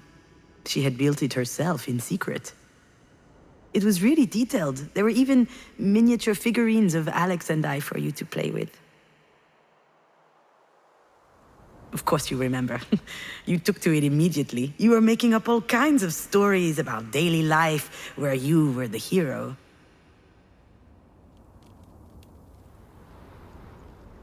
It's true. I did it. I stole your house from Alex and threw it away. I don't know why. Could you forgive me? If I had a really good reason? This is Pauline, your father's new girlfriend. Actually, we've known her since high school, but I haven't seen her in a while. She's a great girl, you know. I'm sure your dad will be happy with her. To be honest, I always wondered why he picked me over her back then.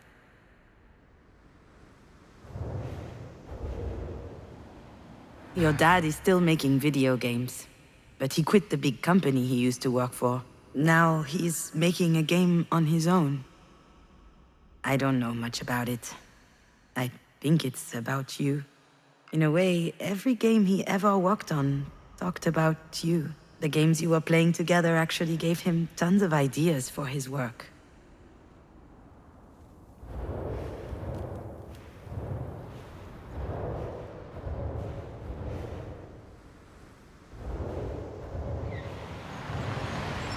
I thought Alex had gotten rid of that house when he cleaned out your room. After you passed, I never wondered where it was. I just forgot about it. Some people say that the dead haunt houses. I was afraid that you would haunt that one. Afraid to hear your voice if I stared at it for too long. Alex moved into this place with his new girlfriend about a year ago. He looked happy. Suburban homes aren't my thing, but I was relieved that he had finally left the apartment where the three of us had lived.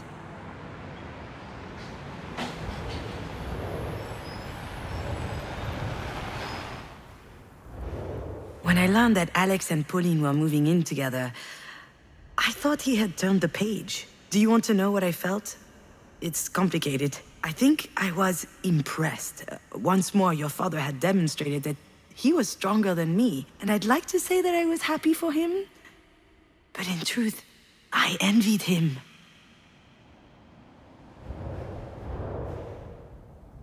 I pictured Alex alone in his office, using his job as an excuse to play with your house. I found that pitiful. That didn't fit at all with the idea I had of him, always moving forward, never moping around. And then I realized that maybe he wasn't telling me everything about his feelings. Your father had everything. A new girlfriend, a nice house, his life on track. Meanwhile, I was over here, toiling, slowly crawling out of the hole. And I needed to see him, so he could comfort me. Just like before, I thought he owed me that.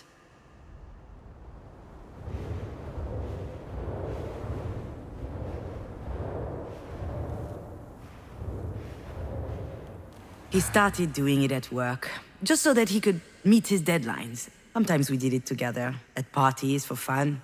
Oh, all right, I know it's bad, but when we knew that you were coming, we stopped. And that's why I was surprised to see some at his place last week. He tried to hide it, but I laughed in his face. I'm not his mom. Still, though, I thought to myself it was a bad sign. Alex looked gaunt. Not just because of the blow, it was like he'd been crying. I tried to talk to him, ask him how he was doing. He just dodged the question. So I insisted, but he said he wanted to show me something, and he started a video game. Something called Night Call.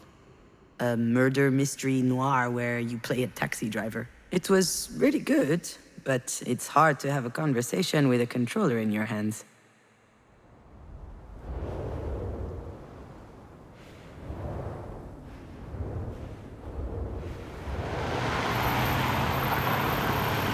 Perhaps I threw away that house because I was jealous of Alex's new life. In fact, I might have wanted to show your father what he was losing by losing us. Perhaps I threw away that house because I was mad at Alex. His whole stuck in nostalgia thing, I found it incredibly offensive. Perhaps I threw away the house to shake up Alex. To get a reaction from him, so he could be mad at me, so he could snap out of his lurch.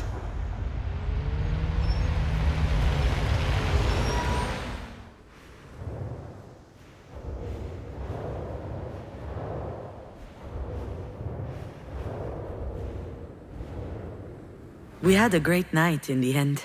We drank beers, we played, we laughed, and after a while, he asked me what I was doing there, really.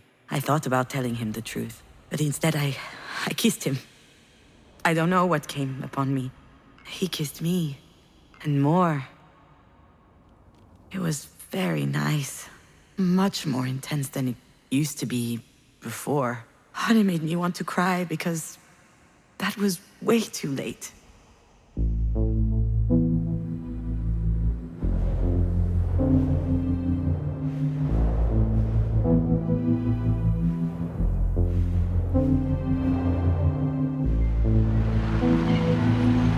Perhaps I threw away that house because that was my gift to him.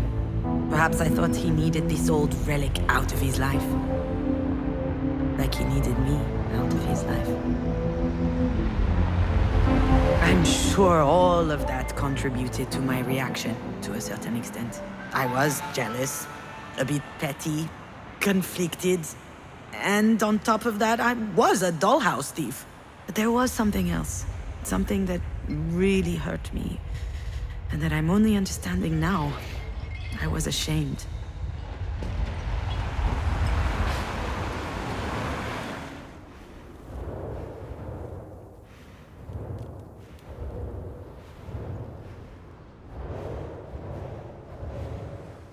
I came to demand support from Alex.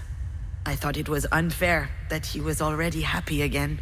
But when I came across that dollhouse, I realized that he missed you as much as I did, which is actually why I threw it away. That's the reason. The dollhouse was proof that for years I had been blinded. I was ashamed to only realize now that he too was hurting.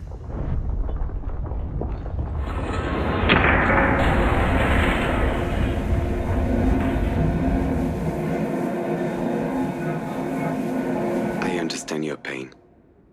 Don't you think? How is this possible? How did I not realize that he was hurting too? And how come he never told me about it? Well, how about you, Alex? Should we talk about that? What? What do you mean? How many times have we talked about Astrid together? About her death? Dozens of times? Hundreds, maybe? That's because we needed to. I needed that. That was the only thing I could talk about, and Alex was always there to listen to me. To check how I'm doing, to inquire about my feelings, to assess my needs, to ask if there was anything else he could do. And I never asked him any questions. Not a single one. Are you sure about that? What do you mean, am I sure? You were devastated. And you? How did you feel? Come on, again with this shit. Pauline is always trying to make me talk to. I don't have anything to say. What am I supposed to say? There's no way you never felt the need to talk about those feelings. That whole time when you finally got me to calm down and fall asleep? How did you feel?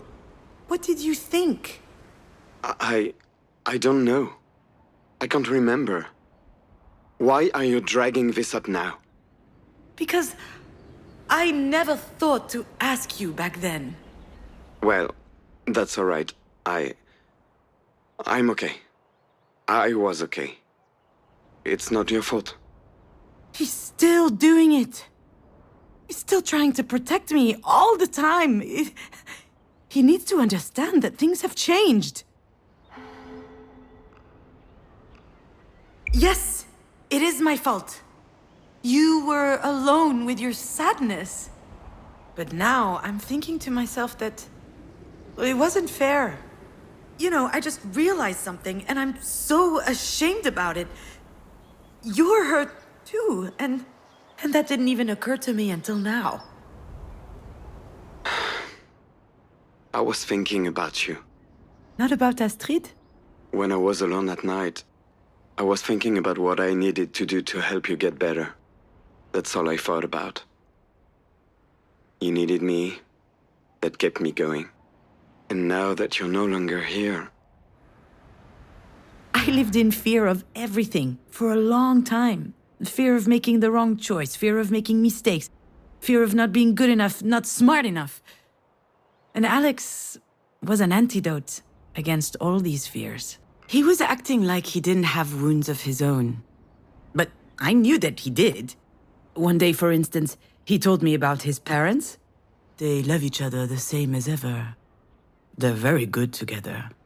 For them, having a child just came as a natural step to their relationship. They were nice, patient, kind. They ticked all the boxes. But in the end, parenting, that wasn't their thing. I think that in spite of their best efforts, they don't give a flying fuck about me. Maybe that's the reason why he, on the other hand, cared so much about us. Maybe your hugs and my kisses were the things that helped him cope. You can take care of yourself. All this energy you expended for me was admirable, but it was also holding you captive. You're free now. Free from what?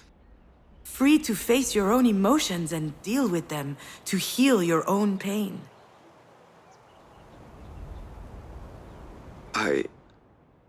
You know, if I ever think too much about her, about how much I miss her,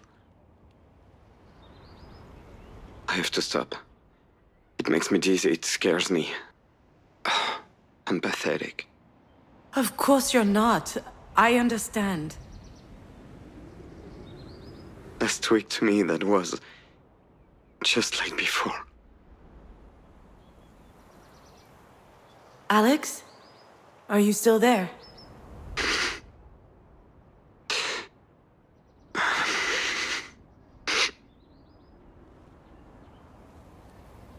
Marie had this weird rule back home.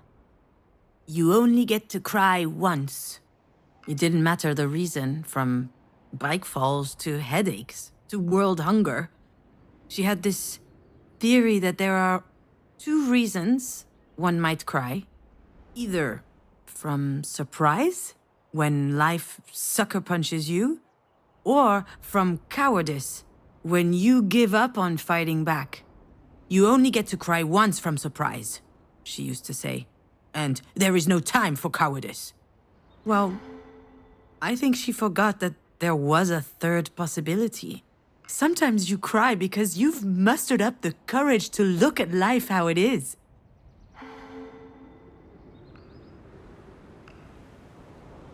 Are you okay, Alex? Oh, look at me. I'm about to win the contest. What? What contest? The world's dumbest question contest. Oh crap, Junon, I'm so sorry. You don't owe me anything. I guess I should leave you alone. Yeah, well, haven't exactly made it easy for you. But I'm not doing well, okay? Really, I'm not. Wow. You don't get these heartfelt moments from him, ever. Since I left?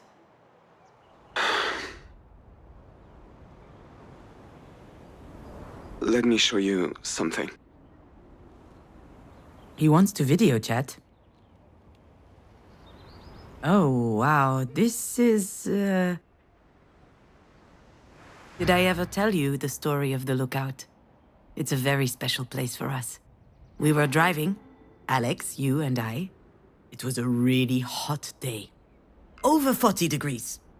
Okay, maybe not, but it was stifling in a car without AC. I remember that the sun was setting. I was eager to get home. I was just exhausted. So when you told me your tummy was hurting, I didn't really believe you. I remember clearly thinking, oh, she's okay. And then hearing the sound. Like snow falling from the top of a roof on the first warm day. Except it wasn't snow. It was the worst pile of vomit I had ever smelled. When he saw your face in the rear view, Alex knew he had to stop immediately. He spotted some kind of rest area on the side of the road. But in the time it took for us to get there, the stench was so strong in the car we could hardly breathe. I didn't even wait for the car to stop. I jumped out, went for your door and squeezed you against me. I didn't care if I got dirty, I just wanted you to feel good. I thought it was my fault. I should have listened to you. Your forehead was hot. It could be serious. I carried you out to the banister on the end of the clearing and laid you on the grass. Your face was pale and your eyes were bulging and you started screaming. Oh dear! You were vomiting, looking up, staring in the distance, screaming, oh dear! Oh dear! Oh dear! And I didn't understand. I kept asking you, what's wrong, baby? Patting your back, pulling your hair away from your face to help. And there was a pit growing in my stomach and my eyes were welling up. I was terrified, and your dad was terrified. You were smiling. You pointed in front of you. Oh dear! Oh dear! Oh dear! So we turned around, and on the other side of the banister, there was a cliff going straight down. And down below, there was a prairie stretching between two leafy bushes, and in the middle of the prairie, there was a deer. I could have written this whole scene. He was standing tall beneath the sunset, as if holding it with his antlers. And he was looking at us, completely stunned. He was magnificent. Alex took a picture with his cell phone. And you kept repeating, a deer, clapping your hands when he finally jumped out into the bushes. Wow, we were in a daze, you know. We couldn't believe the beauty of what we'd just seen. And then you vomited one last time on your dad's shoes. And that day, you became the world's greatest deer fan. My little deer. What are you doing over there? Do you recognize the place? Of course I do. I'll never forget the Lookout. Every time I take this road, I have to stop. The other drivers don't get it, of course. They ask me if I need assistance, if I broke down or something. I'm just trying to enjoy the view. It's so beautiful. Today I came here just for that. Why the sudden rush of nostalgia?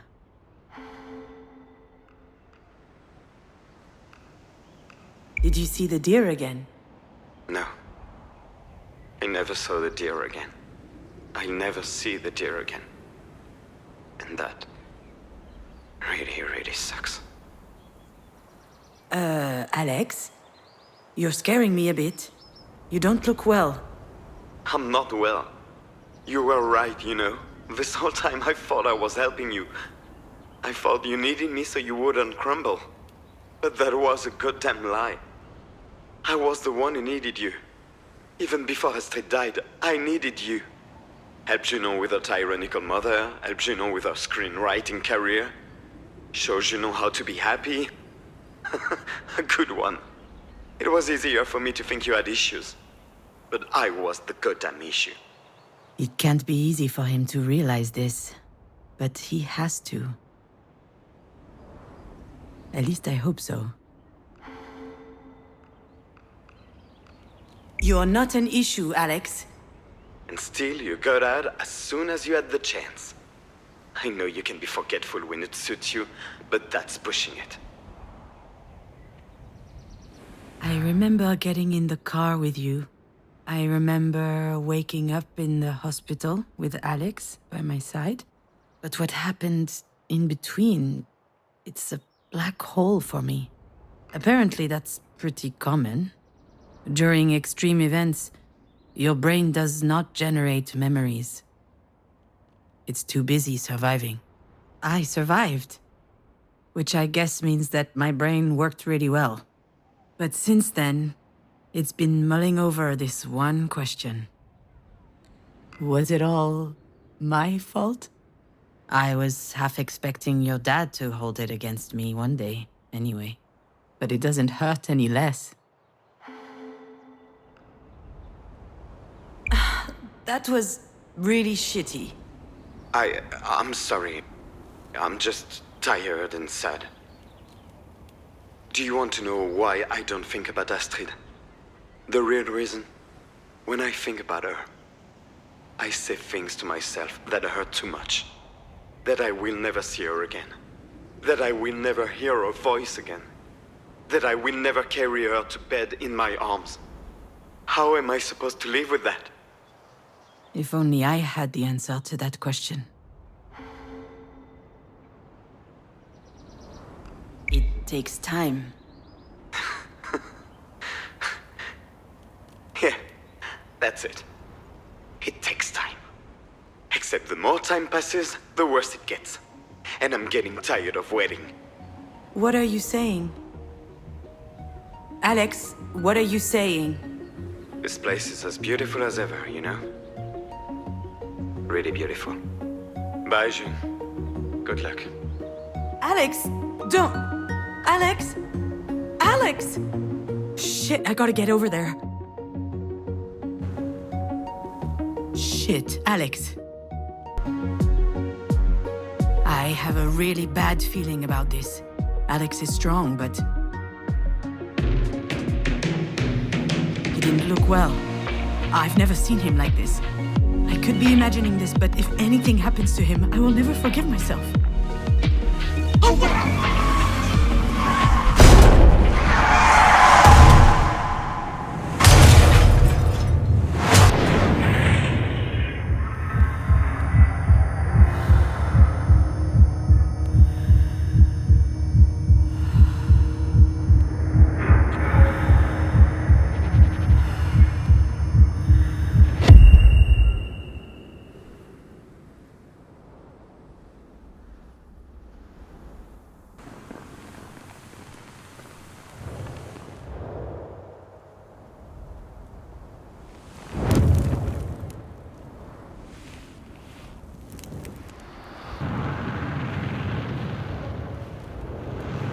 You did what? Oh, come on. I panicked. I just felt like something shady was about to happen. If you think I had any time to think. And also, I was drunk as a skunk, so... You're insane? Completely insane? You really think so? Yeah. This is $3,000 whiskey. You could at least have saved me a glass. You're so stupid. I never felt the need to lie to your father. I always told him everything, because I felt like he understood me. I can't just ignore other people's judgment. I'm not strong enough. But with Alex, I never felt judged.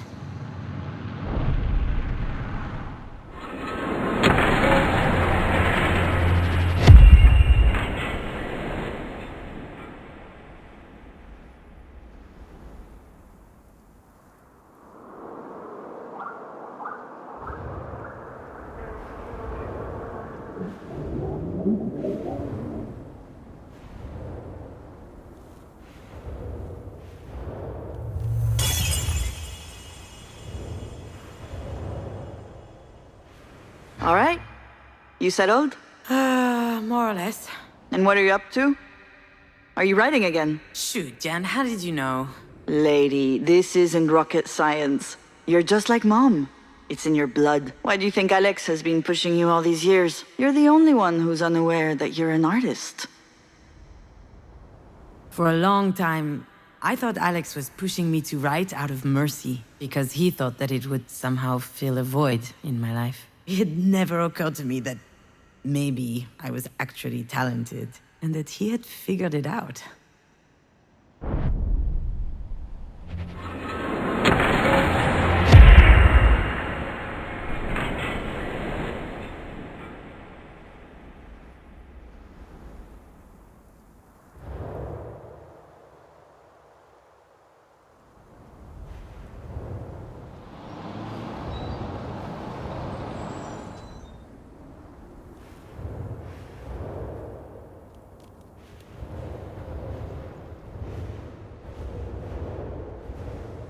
Do you remember the first time we made love? How could I forget? Your arm got stuck as you took your shirt off, and you just stood there with your boobs out. That picture is forever etched in my memory. Beautiful. Were you ever gonna come to my help? Certainly not. I had waited so long for that moment. I was relishing it. I will always love your father, you know. Forever. Being able to strip naked, completely naked, and feeling good anyway, that's rare. I hope that I will experience this feeling again one day, with someone else. But I'm happy to have known that once in my life already. With him.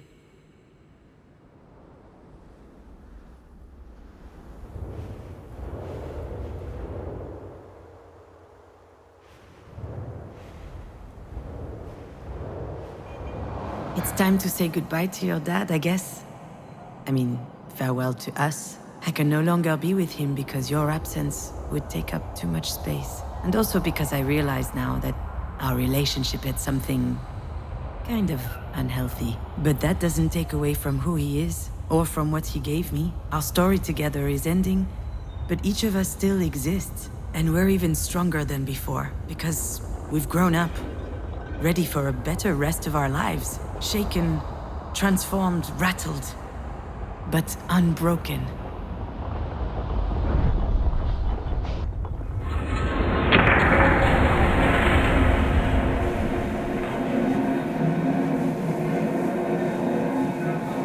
How am I supposed to live with that? Today, it's your dad who feels like his heart is in a million pieces. And this time, I'm the one who can help him understand that it's not all broken. I don't know. What happened to us was as unfair as it gets. I understand why it looks impossible to overcome. But I also know that you will find a way. That's who you are, Alex. You always find solutions. I'm actually trying to learn that from him.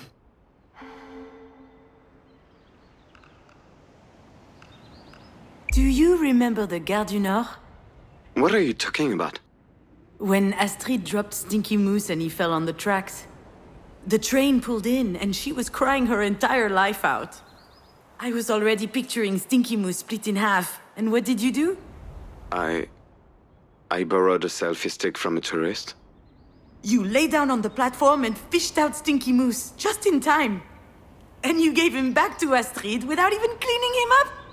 You filthy slob. Are you still hung up on that? The whole thing was a rush. I wasn't thinking. You'll be all right, Alex. Sometimes you need to let go of things you thought would be forever. But you're still here, unbreakable. And to be honest, Pauline is totally Eva Mendes. Come on, you're stupid. You know I'm not actually Ryan Gosling, right? Just let me live my fantasies, please. Thank you, Junon. Do you think it was damaging, us being together? To each other or to ourselves?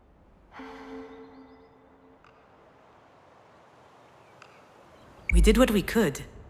I would have loved to know another way. Yeah, but it makes sense that we can only now understand these things. I think that's called growing up. I'm sorry for what I said about Marie. I hope she gets better. It's okay, Alex. I'm not going to blame you for always being on my side. You know, you should go see her. In our room. 'Cause you never know. You're right. Of course he's right. Then why is it so hard? Junon, I need to tell you something. I know that you don't remember the accident, and I know you can't help it. And I know it's not fair, but I resent you for that. And it scares me.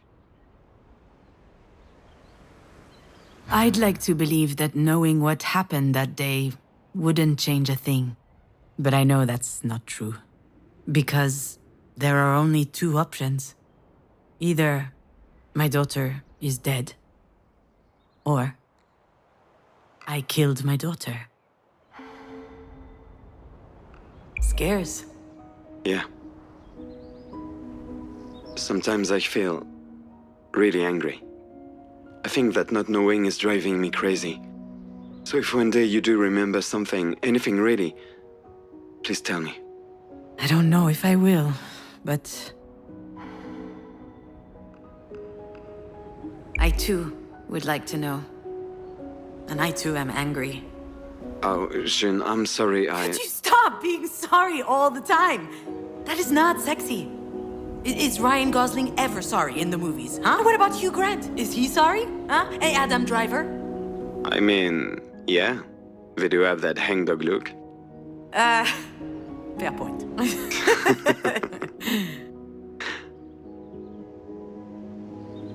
I've got to go, June. Don't do anything stupid, okay? What? No way. I would never. Did I sound that depressed to you? A little bit, yeah. But I could be projecting. I just need to... I'm going to call Pauline, actually. Say hi to Diane for me. And... good luck with your mom. It's going to be okay. I think so too. I'll talk to you soon, Alex. Whew. What a conversation. But I think it really helped us. Really. Why couldn't we talk like this before? That depends on what before we're talking about here. Before you were born? Before you died? Or before we split up? Before you died, we talked about you constantly. All the time. We stopped navel-gazing. And I think that Alex and I were a great team of parents, weren't we? I miss you a lot, you know?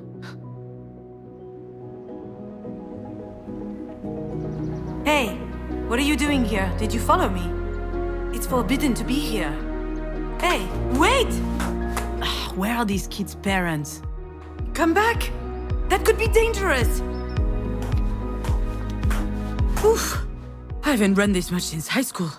Hey! Can you hear me? Hello? This kid, I swear. Anyone here? There she is. What is she up to? Hey, get down from there! It's dangerous! Don't worry, Mom. It's fine.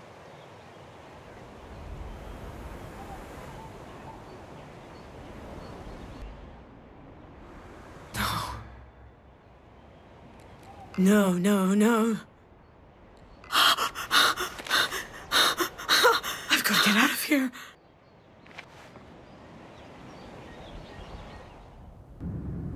Seriously though, what is happening? Am I going crazy?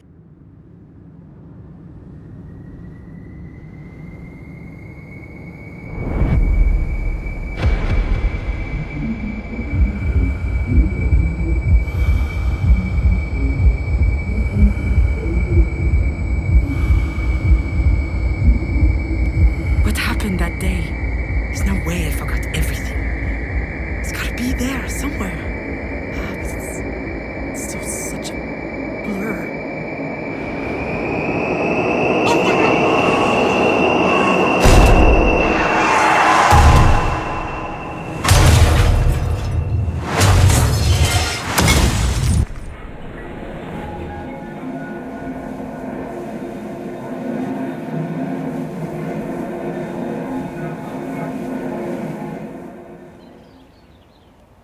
Will you be sticking around this time, or are you gonna run away again?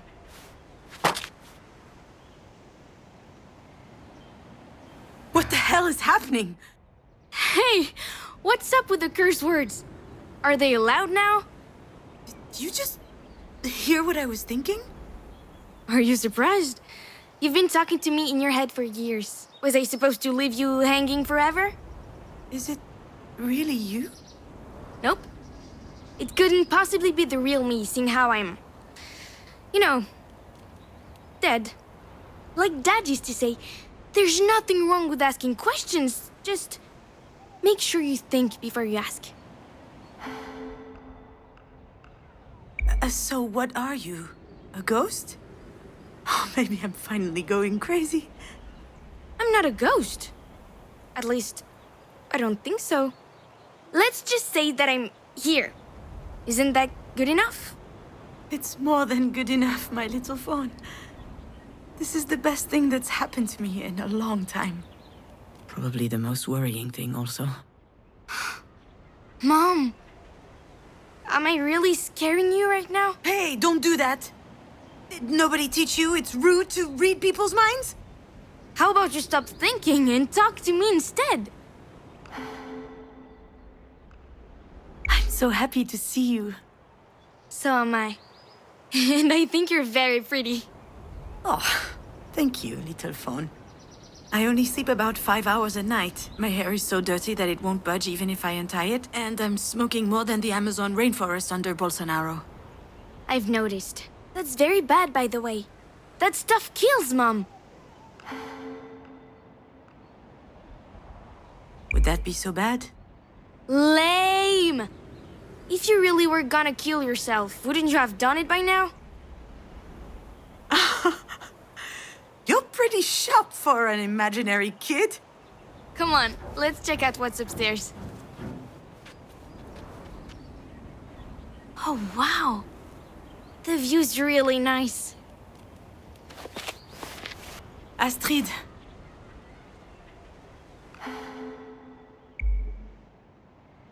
I'm sorry, Astrid. Sorry for what? You know. I have no idea. I don't read minds anymore. My mom raised me better than that. That's cute, little fawn. I'm so sorry about...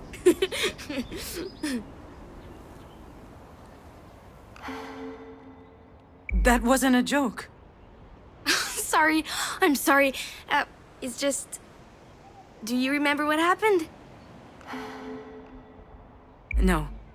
I mean, I remember that we were going to Mina's birthday party. I was driving, but after that, it's all a blur. See? That's why I was laughing. You totally forgot how it happened. For all you know, we were struck by a meteor through the windshield or something. So I ask again. Why are you sorry? Stop it. I know what you're trying to do, but whatever happened, it was me, Astrid. It was my fault. All right. You're not ready to talk. You need more time to think.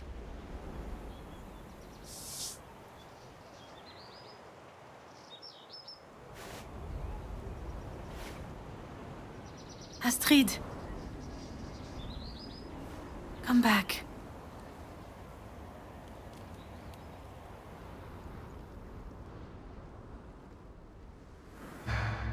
Need more time to think.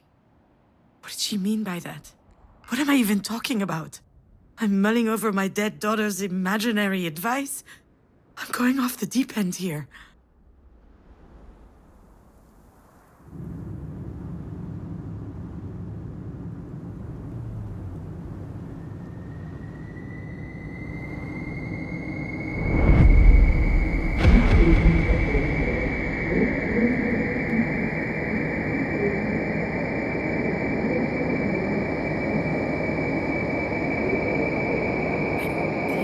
I'm starting to remember, but it's still so blurry. As if I didn't really want. What the hell am I afraid of?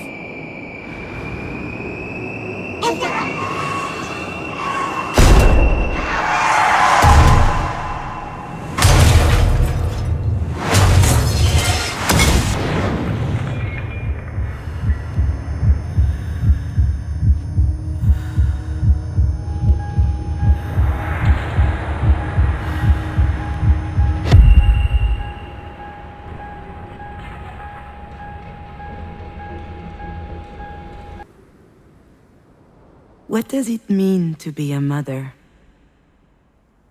Is it being 100% focused on your child? Is it always knowing what to do? Never having any doubt? Is it sacrificing your ambitions?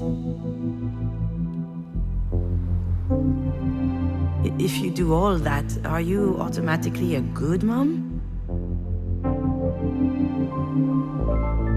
And what if you don't manage it? Does that make you a bad mom?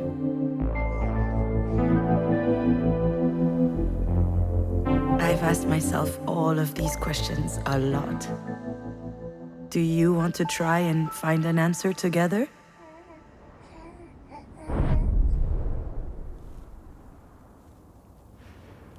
Good mom? Bad mom? Maybe I should start with telling you the fun moments.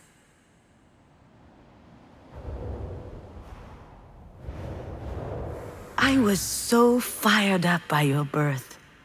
I felt like I was high on drugs. I was taking care of you, working, seeing friends. I was living. Alex and I even became involved in politics. We were trading weekends to attend climate marches. I was ready to fight to make a change in the world.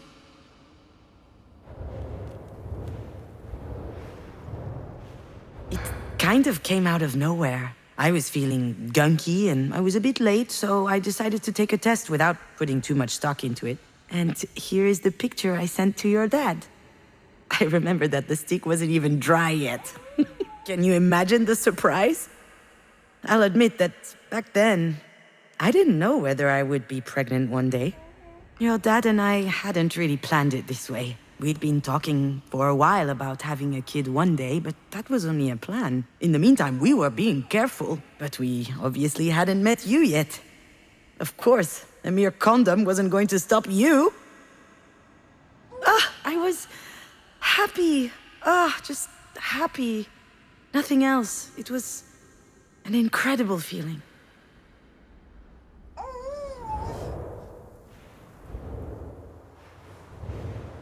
That was the year before you were born. Alex had been on my ass to get in touch with the friend of a cousin of one of his friends who was a producer. Anyway, I was supposed to schedule a meeting with him during the next Cannes festival. I wasn't planning on going to Cannes at all.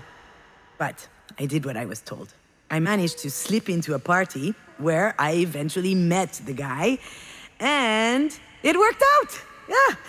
We spent the night smoking cigs, sounding off about the worst turkeys from the festival. And a few weeks later, I was writing a spec for a series.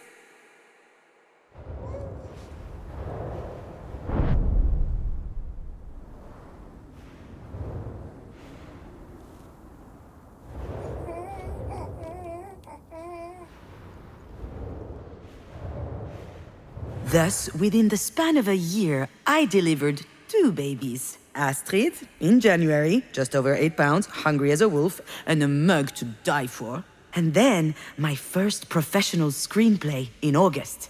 47 pages.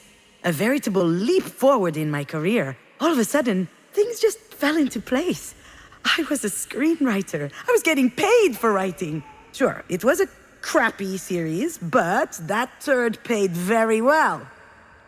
I was so proud of everything that was happening to me. And at the same time, I lost sleep over it for weeks.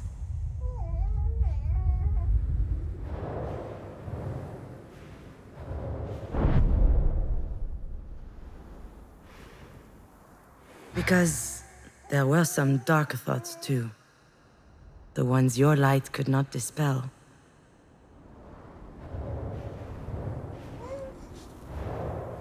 $58 tons per year. A kid equals 58 tons of carbon dioxide per year. That's the same as 58 plane trips to New York and back, or burning 50 tons of coal. Having a baby in this world, as everything was collapsing around us, that was a stupid idea. You didn't really get the chance to witness it, but this is a funny time we're living in. Imagine having an incredible daughter and a job you've wanted forever, and then you get glued to a screen, and it bums you out. I would see people on social media, people I would never even have heard of in real life, and they were great parents, great artists, working on great stuff, having great success. Everybody seemed way ahead of me. And it felt like it was my fault for being so behind. How dared I aspire to being happy? A couple of months before you were born, Marie showed up with a cardboard box under her arm. She had found the mobile. When I was preparing for your arrival, I hung it above your crib. After you were born, I would spend hours watching it turn every time you breathed. It was always moving, finding its balance. Wonderful. Alive. Just like you, and also so fragile. Way too delicate. A mere gust of wind could have shattered it to a million pieces. Just like you. I found it adorable that Marie came to bring us this mobile. And yet, I was scared when I learned I was pregnant. I was scared at the mere idea of telling her. It was beyond me. I panicked. So I decided to hide you for as long as I could. Obviously, she eventually noticed that I was pregnant. And her reaction was unexpected. She was jumping for joy. Why had I been so scared? It seemed so silly.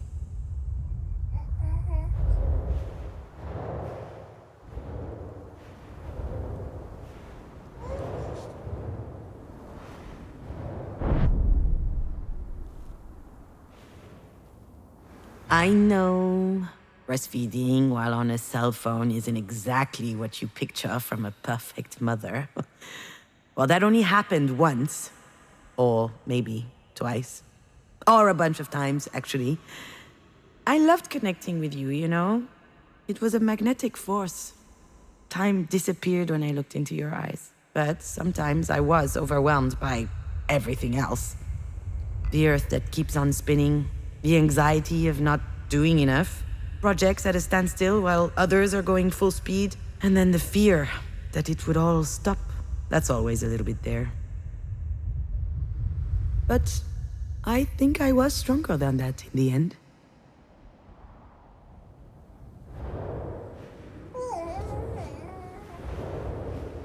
Oh, wow. I just remembered something that happened years ago. I guess I was 16 or 17 years old. I was in my room, staring at this mobile instead of doing my homework. Marie was in the next room, the living room, giving an interview. It was a first. I overheard her talking to the journalist with a soft voice. She was obviously trying to win her over. It was funny at first. She was giving all these juicy details about the crazy nights of a female artist in the 80s. And then she said she got pregnant after one of those nights. And at that time, she seriously thought about giving up the child. And suddenly, I understood that child, the one she didn't want, that mistake, that was me.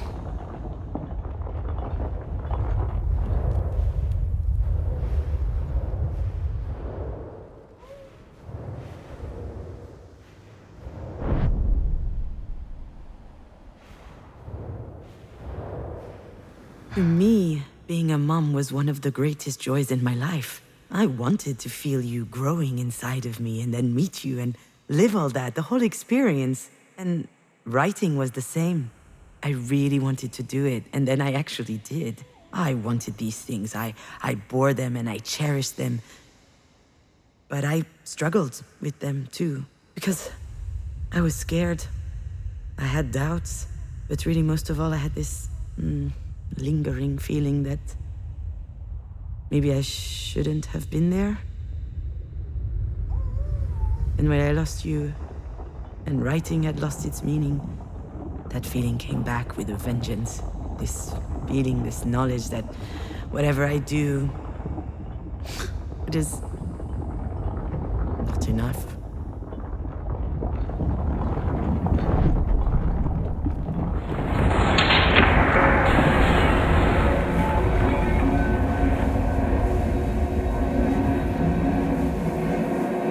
Why are you sorry? It's hard to be a good parent when you're a damaged adult. You become responsible for a life. That requires courage, confidence, and a lot of nerve. And it's really easy to get it wrong. What does that mean? How can I explain? For the first few months of your life, you were like an extension of me.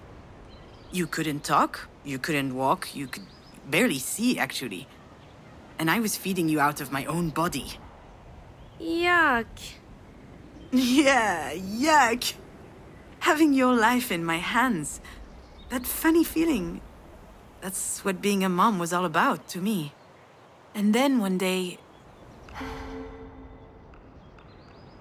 you got sick. It just looked like a cold at first.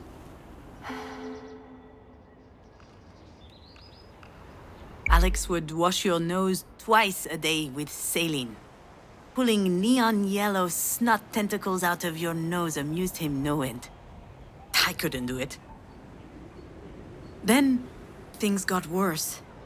One Friday night, I was alone with you. You started having difficulty breathing. You were in the living room, stacking wooden cubes, and I just kept staring at your chest. You were struggling to get enough air into your lungs. I tried copying your breathing, and I got woozy. It set my head spinning. So, what did you do?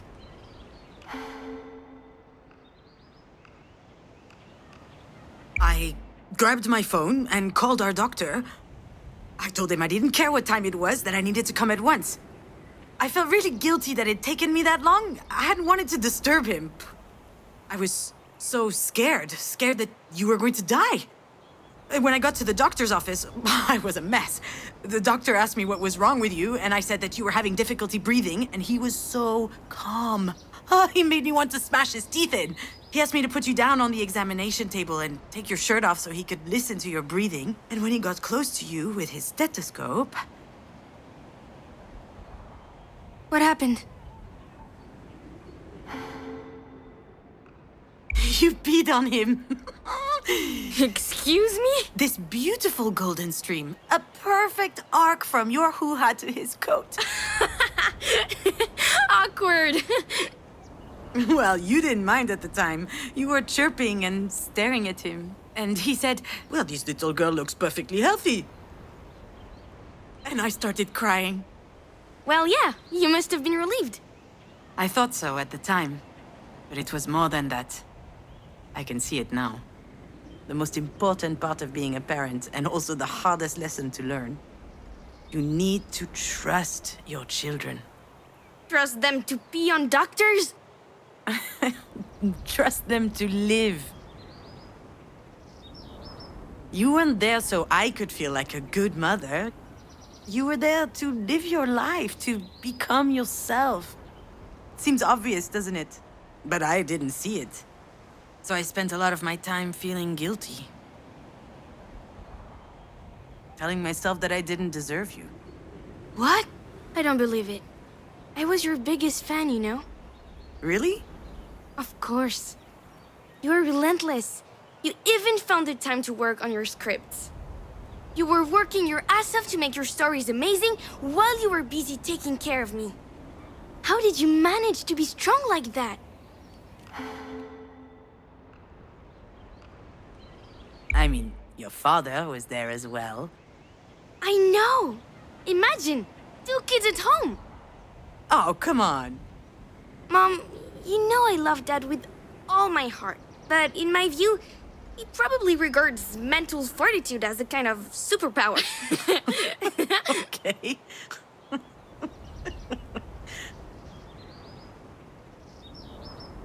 It was really hard.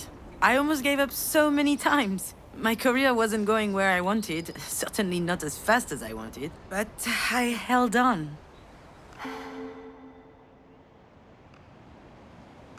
You gave me so much energy. I presume I took a lot too. Of course, sweetie. I often wish you had an off switch, especially when I saw my face in the mirror the next morning. But that was just a detail. Every morning was magical. I'd grab you in my arms. You'd smile back. You trusted me. I had no more doubt, no more questions. I knew exactly who I was. No one had ever looked at me that way. What an incredible gift. It's just a shame you spent your best years writing for soap opera. Wow! You do a great Marie impression.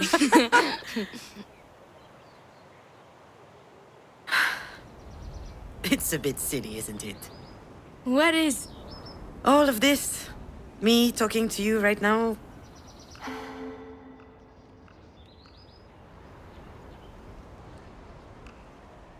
Also, just look at this sky. You usually only get these kinds of sunsets in Hollywood movies. Marie is on death's door, and I'm out here chatting with my daughter's ghost? I told you I'm not a ghost. And I love chatting with you, just getting to know you better. It's a little late for that, don't you think? It's never too late for a good story. That's what you always said. I say a lot of stupid stuff. And if you'd written down half the ones you taught me at bedtime, you'd be rich. Do you remember the one with the horse tribe that does karate? Ninja Palooza? Yeah, it was so good. And the duck who kept solving crimes around the farm while drunk. Inspector Drunkass. No one is going to publish that. That's too bad. It would be a lot better than Marie's books of Russian folk tales. Those books were a snooze fest. Right? Then why did you hug her so hard every time she bought you a new set? Because you can be a child and still know how to be diplomatic. Where are you up to with your script? I haven't looked at it in ages. Is your job for Grandma taking too much time?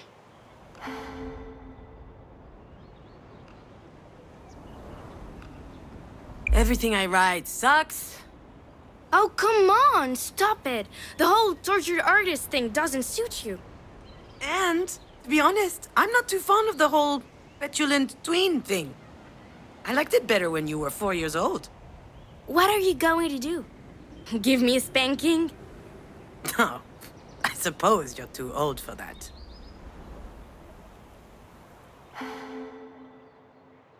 Oh, you've grown up so much. A proper mini Astrid Hofferson. Astrid Hofferson? Who's that? It's a long story. Ah, my favorite kind. Okay, but I know you, so you can't interrupt me, okay? Okay. When I was pregnant, I spent a lot of time at home. And I used that time to watch a lot of movies. All thanks to me. Exactly. You weren't even born yet, but I already loved you so much. Except one day, the internet went down.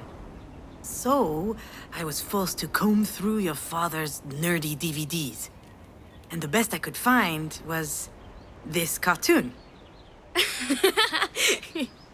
Now hold on a second. What's wrong with cartoons?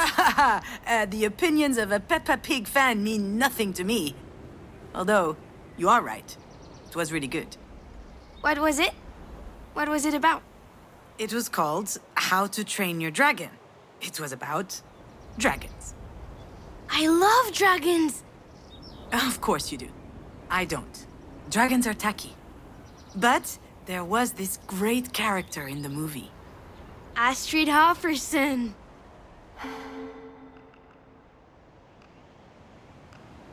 Yes, Astrid Hofferson. She was a young and courageous Viking. Her belt was made of skulls. So cool. So she's the hero? Of course not. The hero is a bumbling idiot who we're supposed to sympathize with just because he has a shitty father. Let's not forget, the movie was written by a bunch of Hollywood guys. But still, Astrid is a great character. Especially because she has a really useful asset. She's not afraid to change her mind.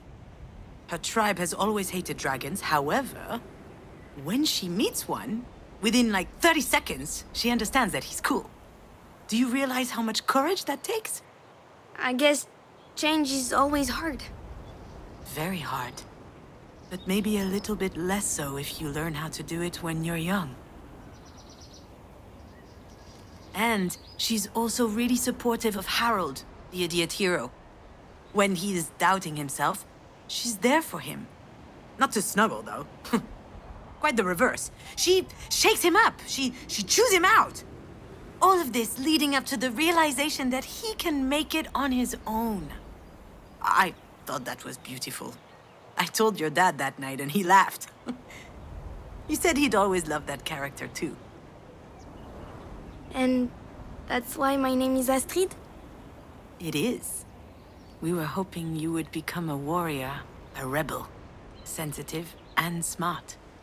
Someone like Astrid Hofferson. Someone like you. Excuse me? Don't be modest.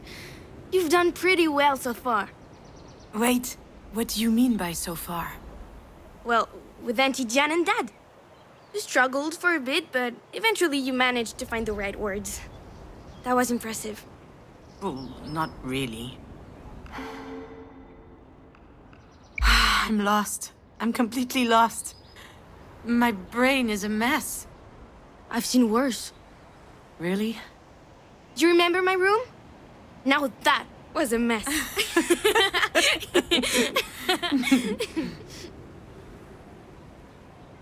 Oh, my little fawn. Before you were born, I was so terrified. Of what? The delivery? No. Which is weird, actually, because objectively speaking, the thought of pushing a head as big as a coconut through my vagina... Mom! You're so gross! I mean, it's not like you're gonna traumatize me, but I'm meant to be like 9, remember? So what was it that was so scary then? I was going to share my life with someone for the first time. But you were already sharing it with Dad. It's not the same, little dear. We love each other very much, me and your dad, but we knew that it could always evaporate. I still care about him a lot, but things will never be the same between us. With you, I knew it was for life. And that was scary? I was a little afraid of losing myself, but I also loved the idea. When you were born, I knew only one thing. I'd never be alone again. That's how it was supposed to be. But I screwed it up. I was a shitty parent. Just like I was a shitty daughter and a shitty wife. And I lost you. Mom, stop. You didn't lose me. You really think that I... What? Disappeared? I abandoned you. And I think about it all the time, whenever I close my eyes. What happens when you close your eyes? I feel the shards of glass on my skin, on my clothes, beneath my feet. I see the crown of your hair, sparkling like a tiny sunshine on the tarmac. And then, I see your open eyes. How can I ever be happy with that tattooed on my eyelids? Mom, maybe you should stop thinking about it. Thinking about it like that, I mean. I don't want to. I mustn't. If I stopped thinking about it, that would be like killing you all over again. Astrid? Don't leave me, Astrid. I don't want you to leave.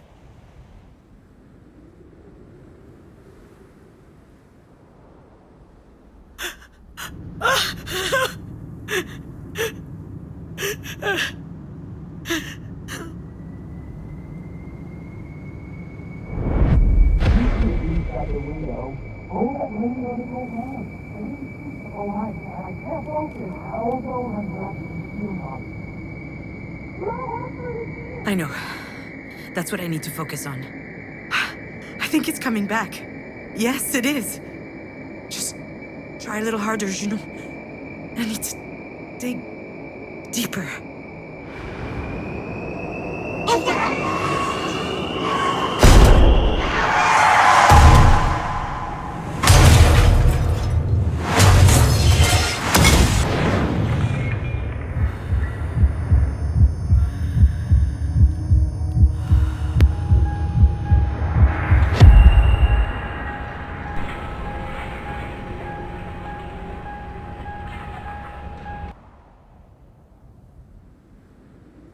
Really? Do I have to?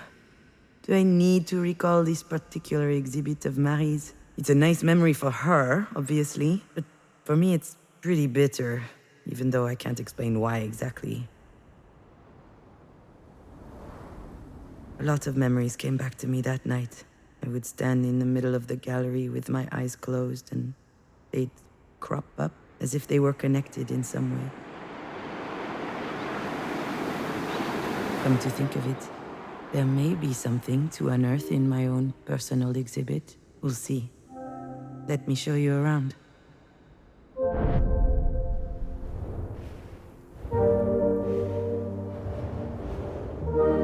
You know this tableau, my little fawn? It's been gathering dust in the back of my personal collection. I haven't displayed it in ages. Here, the artist is depicting her first day at the beach with her daughter. Do you remember? You started worshipping the sand as soon as we got there. You were delighted. We were already imagining you as a teenager with like 7,933 vials of sand everywhere and a subscription to Sand Fans, the Arenophile Review. Hey, if it was between that or weed, we weren't sure which would be worse. You came up to me with a huge seashell. I never understood where you found it. You handed it to me with great pomp and told me I had to write a movie about it. I complained, I don't know his life. I have no idea what he's thinking about, if he's sad or... And then you asked me, so about what is it that you write movies then? And I was speechless for a moment, but... The weather was so nice that day. We had eaten ice cream under the big umbrella. Then you pulled out your little tongue, your head got close to my arm, and I felt something cold and wet above my elbow. You taste salty, you said. Suddenly, I felt it welling up in my heart and my stomach. Happiness. And then, that's it. That's what I wanted to write about. I had totally forgotten this, but at one point in my life, I wanted to write about happiness.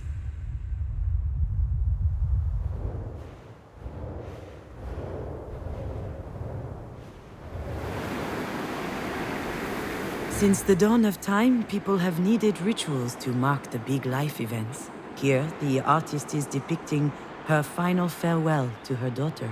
At least that's what she thought at the time.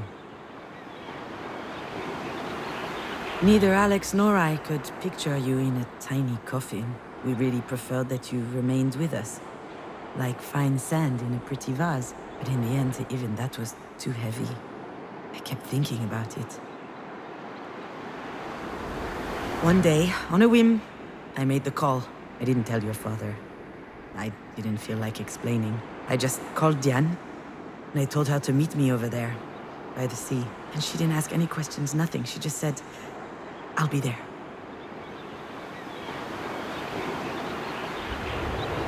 I was crying when we arrived at the cliff, overlooking the beach. Diane gently took out the urn from my hands, opened it towards the sea, and she said, Donnie was a good bowler, and a good man. He was a man who loved the outdoors, and bowling. I burst out laughing, and snot splurted out of my nose all over my fucking chin. And Diane was laughing too, and 1,000 particles of you flew out around us, all up in my hair. I thought it would be freeing to see you leave like this, disappear. That was the goal of this ceremony, but now I know that it didn't work.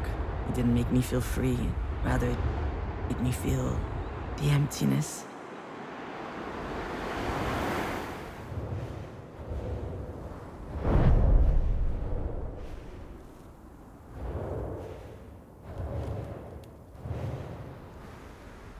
Here, the artist is depicting herself on the bus, back from the shore. Outside, the setting sun represents something or other. Is it the end of something? Or the beginning? I was all by my lonesome on the bus back, with just a few specks of you. I was holding your urn against me the whole way back. It was empty, but it felt heavier than ever before. I looked outside the window, and this poem came to my mind. It's Lamartine.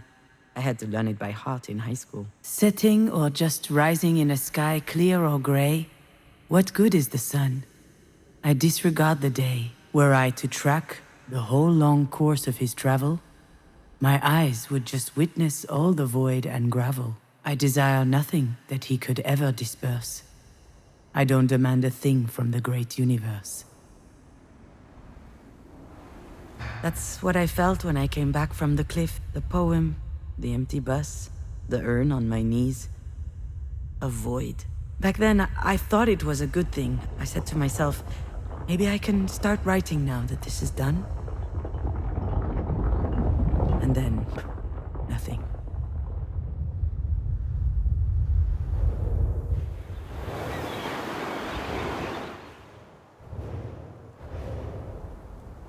I remember almost every word of the pretentious card next to Marie's painting. The auto-portrait series is undoubtedly Marie de Mange's most ambitious work to date. She arranges herself in a discomfiting position, ripe with malaise and also a certain eroticism. Self-portrait number 8 is the final entry in the series, and one of the most powerful paintings of the 21st century. Apparently the critics and the public loved it. That was the series from which everything started for Marie.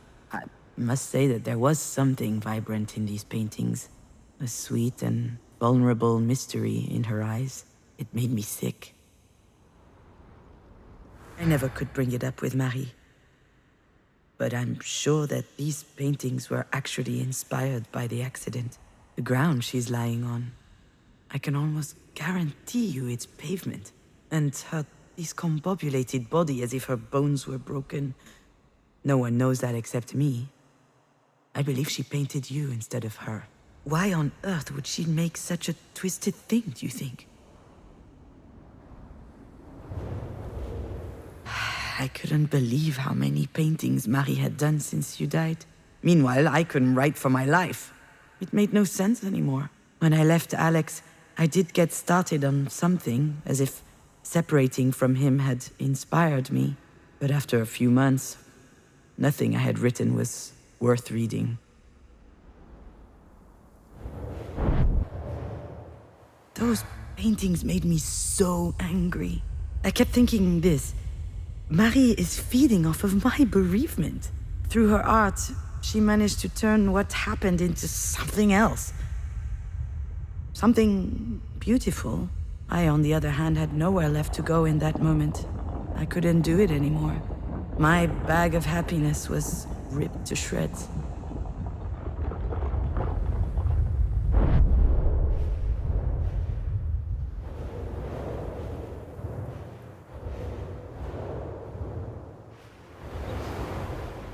Thank you for visiting this exhibit with me, my little fawn.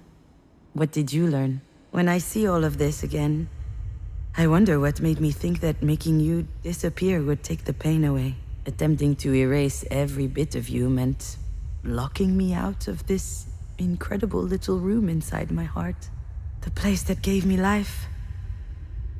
The place that inspired me.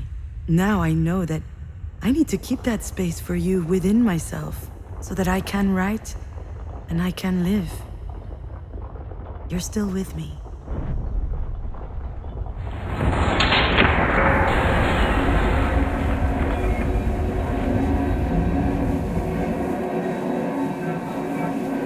You really think that what, disappeared? No, of course not, my little fawn. But when you died, I found myself in an impossible situation. I was thinking about you all the time. I kept telling myself it was my fault you weren't here anymore.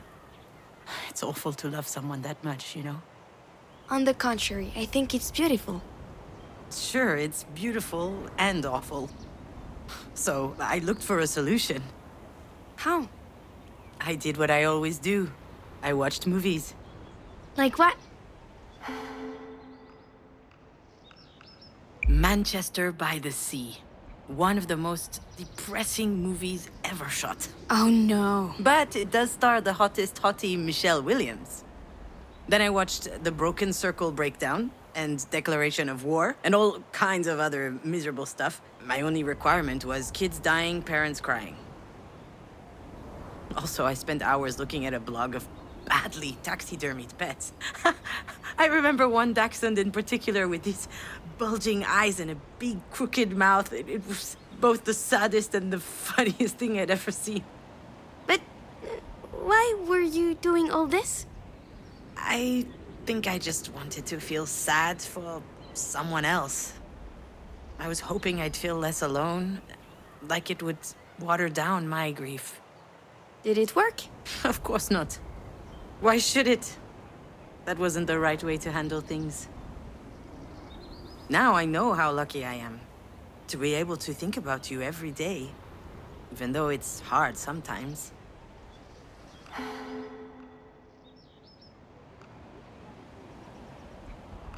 I think about your laugh, the one you made when your dad would attack you with a toy knight.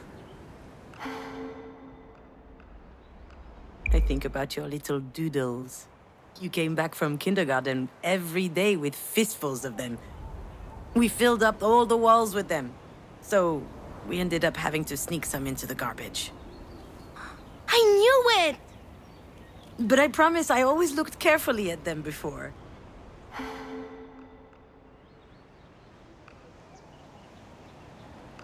I think about your birthday pizza. My... what?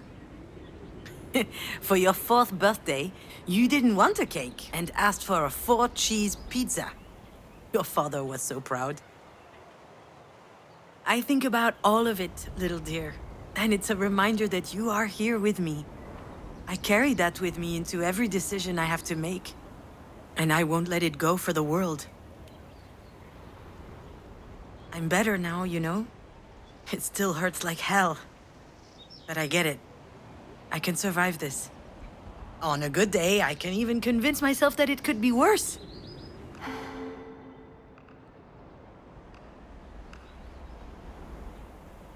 I might have never fallen in love with Alex. Really? Do I need to remind you that he's a video game developer? Those guys are terrible conversationalists.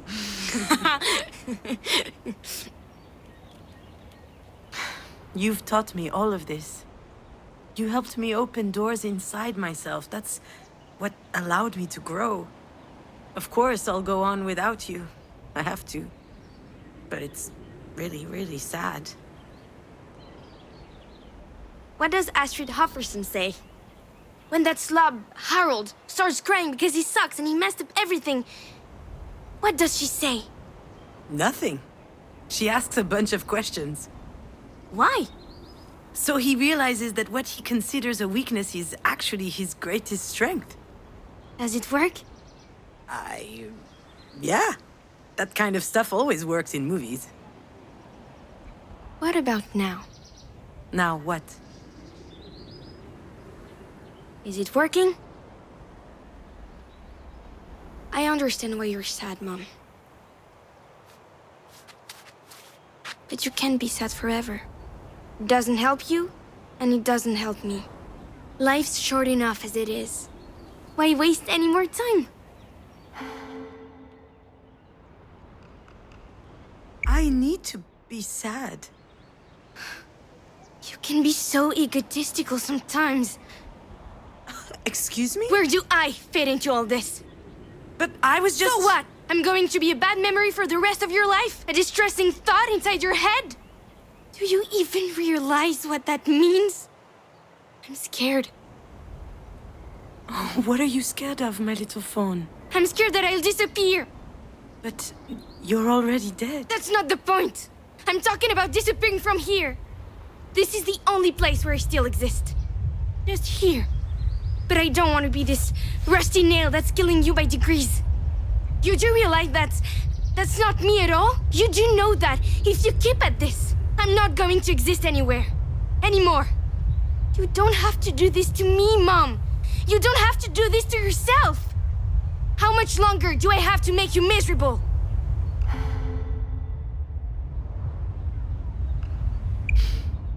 I know you don't deserve that, my little dear. It's all my fault. Stop it, Mom. Just stop. You're stuck on repeat. I know that this can be easy to process. And I know that the truth hurts. But right here, right now, you're gonna have to remember. Really. I'm not sure what you mean. What are you talking about? Astrid? Astrid!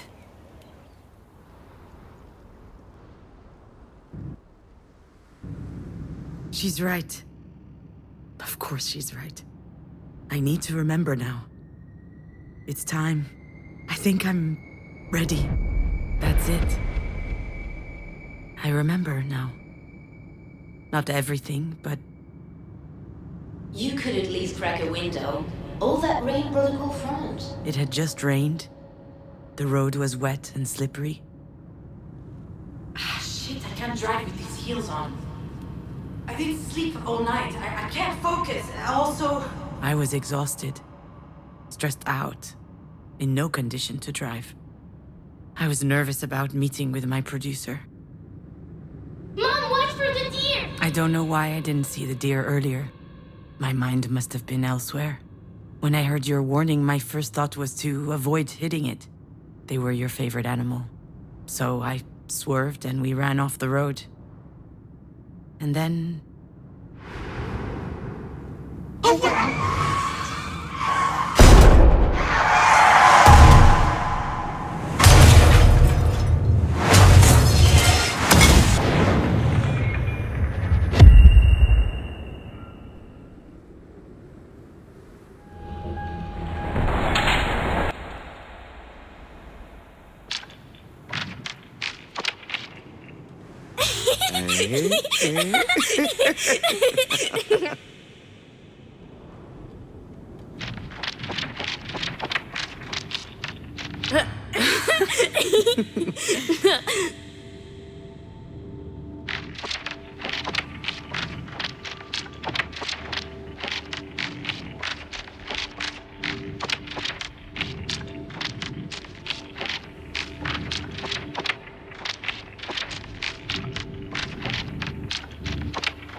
Listen to me, Junon. You and Alex brought an extraordinary little girl into this world. Astrid was our sunshine. She gave us all a lot of light all through her tiny life. You were able to make such a being because you have it in you. The sun. And the sun never goes out. It shines. So hang on. And shine bright. I know you can. I'm proud of you. You and Marie have a connection that's peculiar.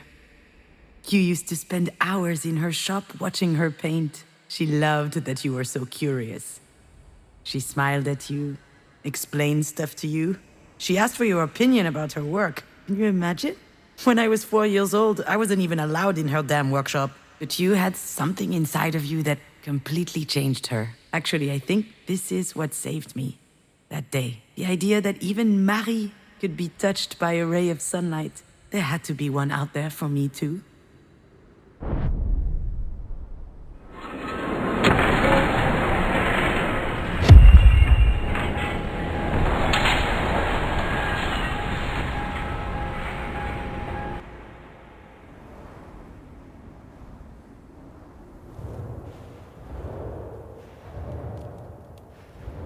What are you doing, my little fawn? Playing with Grandma's dollhouse. What game? I'm playing you when you weren't a mom yet. Can I play? I'll be Alex. Hey, cutie. You come here often? Hi, do you want a baby? Oh, this is moving a bit fast. What the heck? Let's make the best little girl on Earth. Of course she'll be the best. How do you know? Well, I'm the one making her in my belly, so... Talking to you was intoxicating. Every time you opened your mouth, I was expecting the unexpected. I loved the way that your little brain continually managed to make sense of the world. But that day, the most astonishing thing was your assurance. How on earth did you have so much trust in me?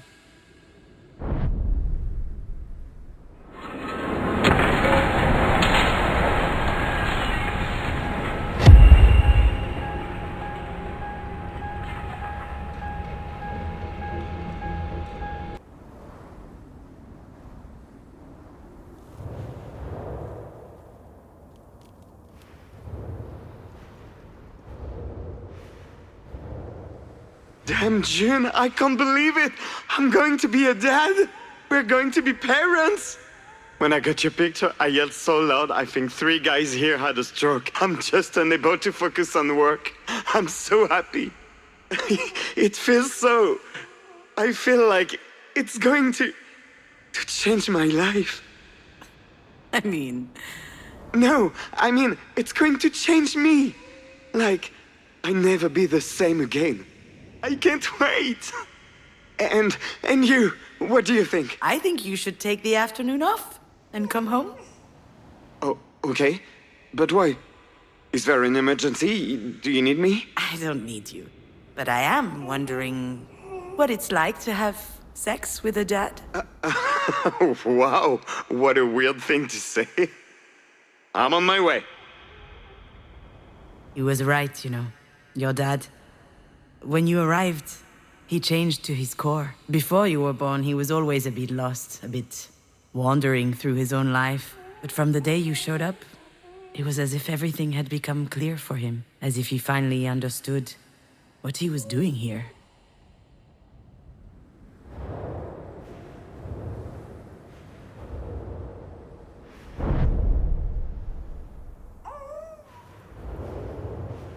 It might be the right time for me to admit it, my little fawn. You don't have magical powers. You never had any. You didn't put us under a spell. Not Marie, nor your dad or I. It's easy to hide behind the fact that your being there made everything else possible. And to convince ourselves that your not being there is forever locking us out of being happy. But that's not true. The seeds that allowed us to change were always inside of us. Sure, they were buried deeply, but they couldn't wait to grow. And you were simply an incredible, a wonderful beam of sunlight.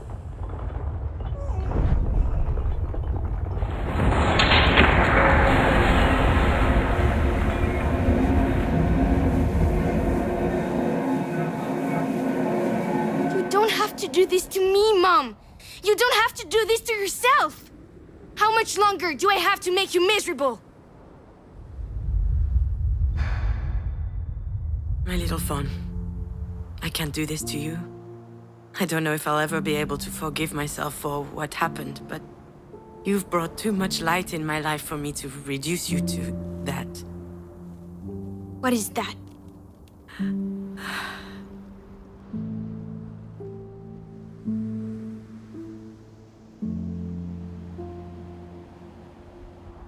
Mom, what do you mean by that?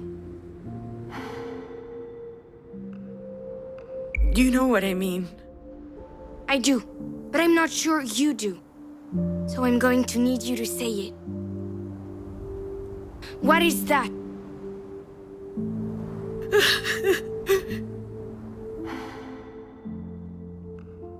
The accident. It was an accident. Yes, it was an accident, Mom. I lived a life full of joy and laughter and vibrating plastic lightsabers. You shouldn't ever have found that. And it wasn't a lightsaber. You think I don't know that? I lived a great life full of love. I will always love Dad, Marie, Diane, and you for everything you've given me. For the cozy spot that you made for me in your lives. And then one day, there was an accident. It was an accident. Say it again. It was an accident. An accident. A disaster. A calamity. There's nothing to forgive. It's not your fault. You know that, right? Deep down. Do I? Then why do I feel all this guilt? Yeah, that's another mystery. You're angry. But are you sure that you're angry at yourself, Mom? I don't know. I believe in you.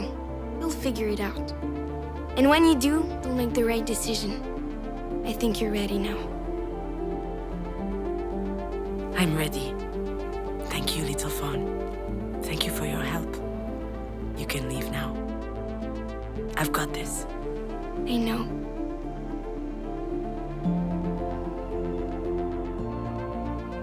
I love you very much, Mom.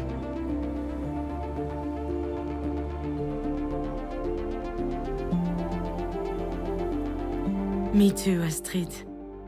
I love you very, very much.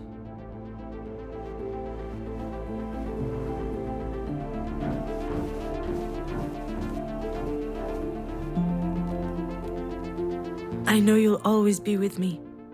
I can feel you are here, and it gives me strength. And I'm going to need a lot of that if I'm going to go in there. But Marie needs me, and we have a lot to talk about.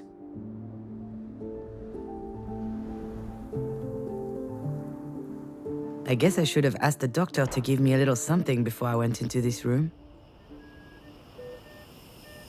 You don't get free samples of benzos every day. All right, Junon. Cut the bullshit. Hi, Marie. Sorry I made you wait. I had to sort out a few things. A lot of things. But anyway, you knew I was coming eventually, didn't you? You've always had this weird gift of knowing what we're about to do before we even think about doing it. Once again, you were right. I'm here. But I almost didn't come in. I was close earlier, but I just stood outside the door. I was angry at you. I don't even know why. I mean, you're not exactly the warmest mother in the world. Still. Why are things so complicated between us? Why do I always feel so threatened when I'm around you? Come on. A crucifix? You. Wait, is it... I remember now. I've seen this before. Was that last night? Shit, now it's all hazy.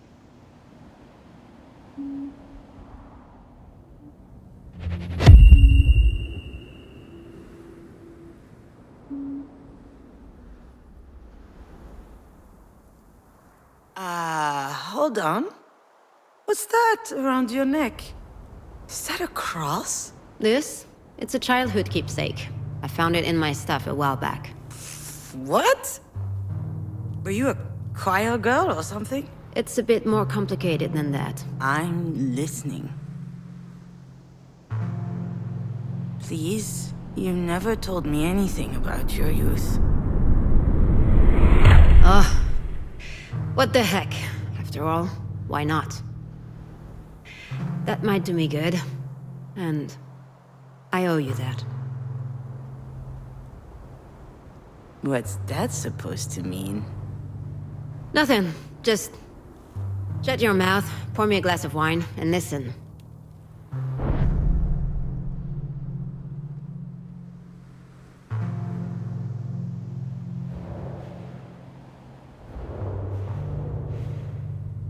We used to live in a small village in the east. Grey, boring, and hideous. People were dumb and mean, always keeping tabs on others to tear them down. And of course, these fakers were in church all the time. I spent years in that cesspool, never asking questions. When I was 14, let me tell you, Jesus was my best friend. I would tell him about everything I did wrong in my head. And let me tell you, I was a terrible kid. Nosy, ill-behaved, always running around. A tiny devil. And also, I had this desire and fire in my chest. Nasty thoughts. But I really thought that he loved me as I was.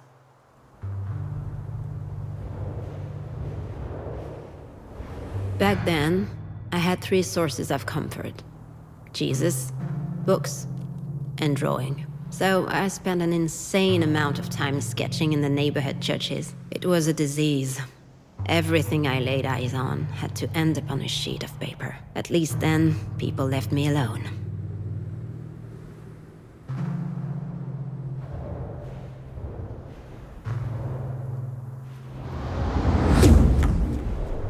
Otherwise, let me tell you that I never got a minute of peace. Family with 4 kids living in a 2-room apartment. So, I looked after them. Washing them. Doing their homework. I was the oldest. 7 years ahead of my oldest brother. Those little ones were like my own kids. My mother had too much work. At least, while I was taking care of them, I didn't have those weird desires.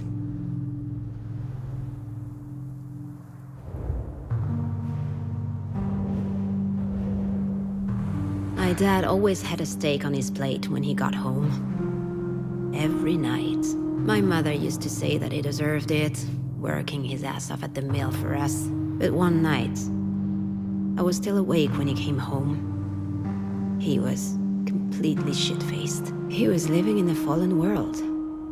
The steel industry was his life, but his life had no tomorrow. So he drank. That night he looked at me... weird. I didn't understand. I felt guilty.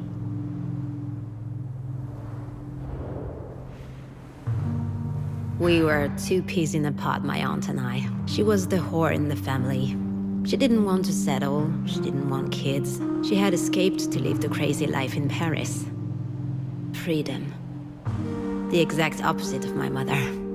One time, she told me something about my mom and dad. Something that blew everything else up. There was an evening dance. He was 19, and she was 15. According to my aunt, he was a bit tipsy. He brought her into a small clearing, and there, he forced her. They had to get married in a hurry after that, when they learned that my mother was pregnant. Pregnant with me.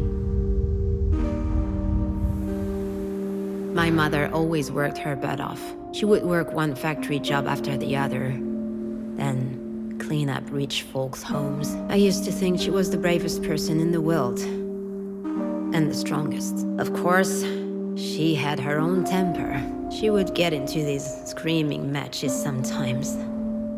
And she would drink too. But I was convinced that I could trust her.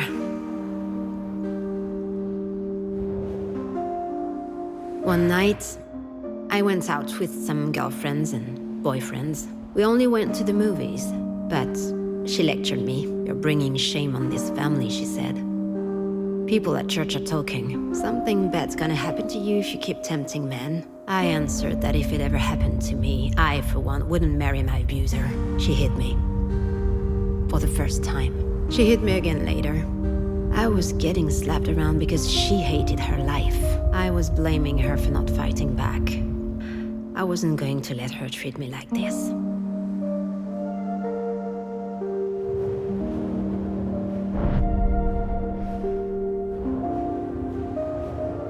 The day after, it felt like a spell was broken. The church stank.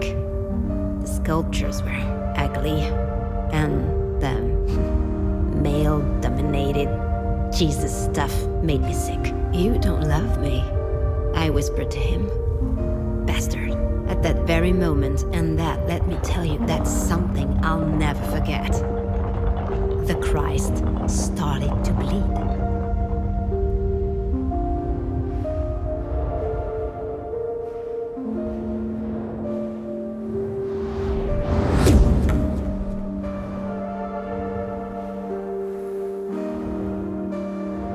I had my first period right after my tantrum at the church. I was already 14 years old.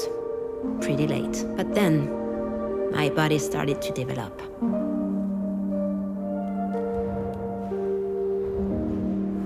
The more my body changed, the more my father scared me. Hell, he terrified me. Not just because he was domineering and brutal. It was uncomfortable even being in the same room as him. He was always watching me, commenting on my clothes. I felt like a piece of meat.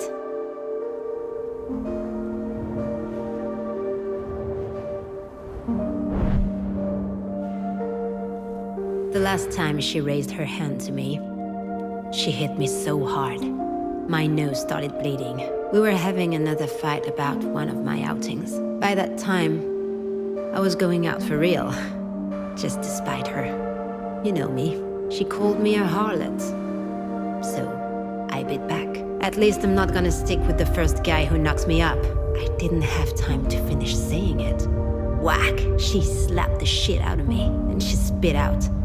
"If it were up to me, you're the one I would have dumped." It's stupid. But that struck me right in the gut. And that's when it came up, boiling. The rage. I tasted blood in my throat. I couldn't think straight. My ears started ringing. I felt a jolt running through my body. And then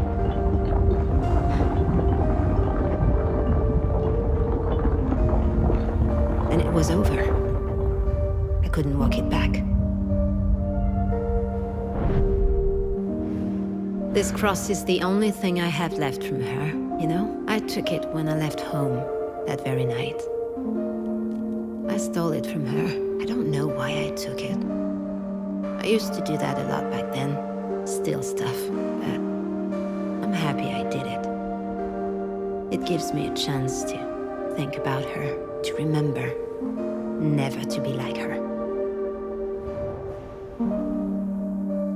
You see, I'm always telling you to face things head on. But that day, I left. I met with my aunt in Paris, with just a few cents in my pocket. I never saw them again. Not her, not him, not the kids. And I never turned back.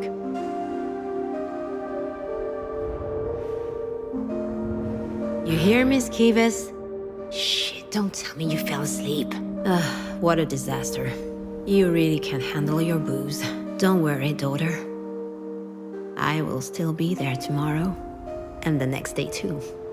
There to tell you again what you already know. People are ugly, let me tell you. They're dangerous. All of them. That's just the way things are. It's inside them. The evil is, we need to defend ourselves. Stay vigilant. That's how I got out of it. Jen gets it, I think. But you, darling, you're too weak. You want to trust people. You want to have faith, but I told you many times. You can't trust anyone. Ever. You don't need me to tell you that. Life's unfair. That's just how it is.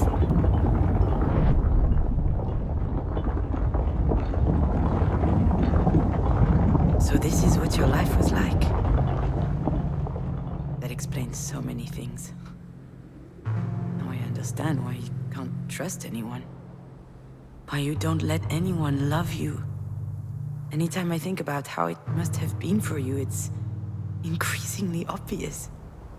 How lucky I was to have Astrid. Every second of my life I spent with her was filled with happiness. You never got to have that. Not as a daughter. Nor as a mother.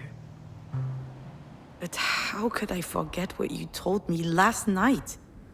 I mean, I wasn't all there. Too little sleep, and too much wine. But for the first time in your life, you open up a little and I nod off? It's absurd. As if I didn't want to hear it. Was it that I was angry that you waited so long before telling me? Or was it something else? Something I didn't want to look in the face until now?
And so, you're working for Marina. It's not like that, Alex. Like what? I don't know. Like, I don't know what I'm doing. Like, I left you to run back to my overbearing mother's clutches. No, you're wrong. That's not it. I'm well aware that you don't need your mother. She's the one who needs you. For a moment there, I thought Alex was out of his mind. Marie needing me?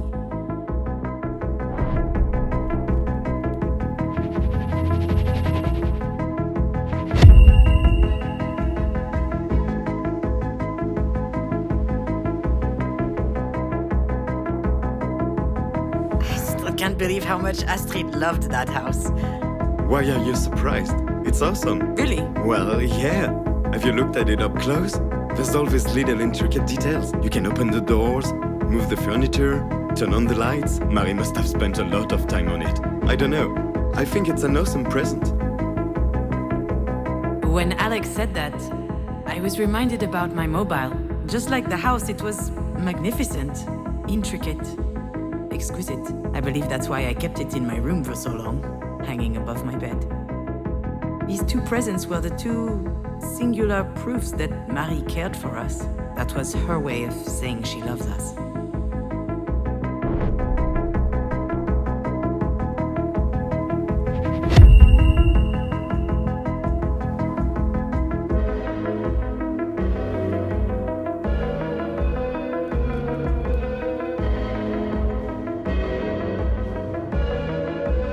What about those over there, in the tank?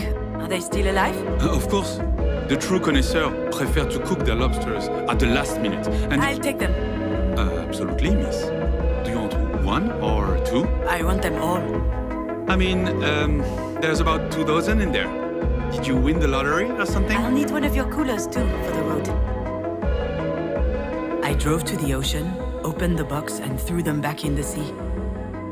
Freeing them was pointless, laughable even. But it felt amazing. I was able to change things. I could reject the fact that it is what it is. Just say no.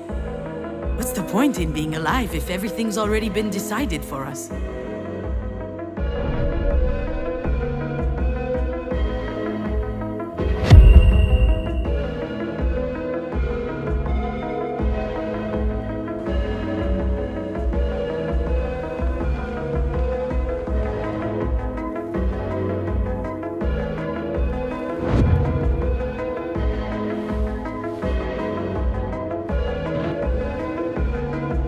Paintings are magnificent.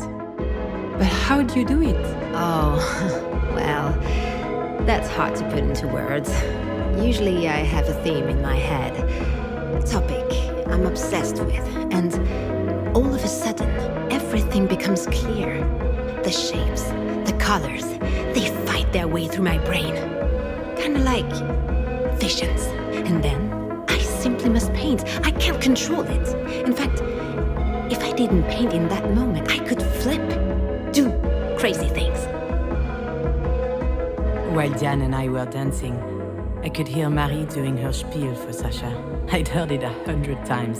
The visions, what she called her mystical experience. A whole lot of crap. 10 minutes later, I set the kitchen on fire, blinded by the urgency, as if my body was overriding my brain. Just goes to show you. As much as I hate it, she might have been telling the truth about her process. I guess I work like that too.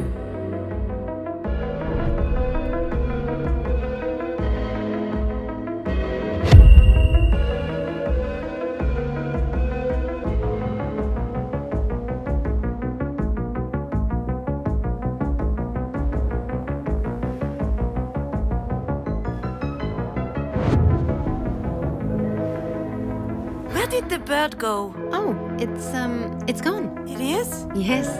Early this morning, I opened the windows to let in some fresh air. It jumped on the edge of its box, looked at me, and then it flew away. Oh. Did it look happy? It did, my dearest daughter. It looked so happy. That was a lie, of course. I know that now. But I believed that beautiful story at the time, without reservation. That's another thing which doesn't work in my relationship with Marie. The fact that she would lie to me because she doesn't believe I'd be able to face the truth. The fact that she doesn't trust me to deal with it.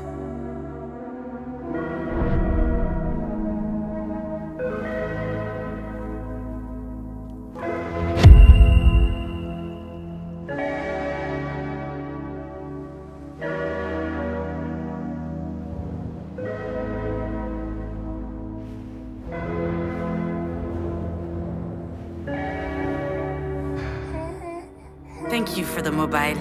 I can't believe you managed to find it. Oh, it's nothing. Do you want to stay for a bit? Coffee, maybe? No, thank you. I gotta go. I have, a meeting. A meeting? Yeah, a thing. Don't worry about it. Say hi to Alex for me. Oh, I'll call him. He's just in the next room. Oh, hi, Alex. Bye, Alex. Done. Gotta go. Bye. I rarely saw Marie being ill at ease, but the few times it did happen was when she came to the house to visit when Astrid was born. It was as if she felt like she was intruding on our family. Maybe because she didn't know what it was like having one.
Mademoiselle, could I have another glass of champagne? Oh, I don't work here.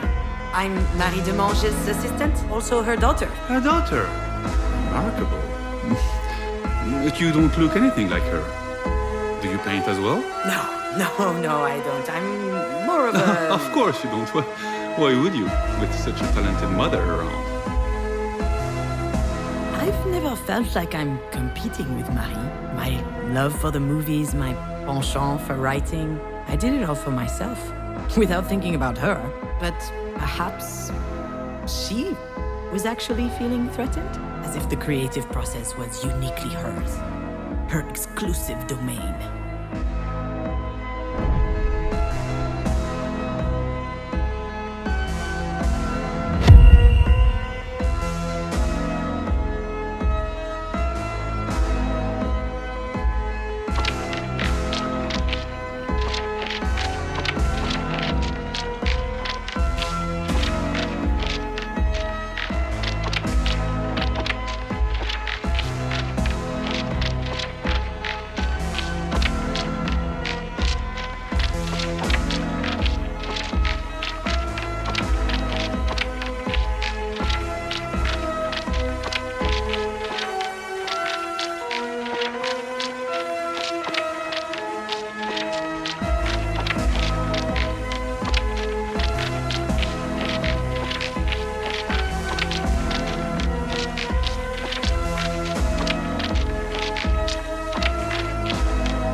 What for? You know what for. For what you just told me. For not giving up on me. For your help. Listen to me, dear.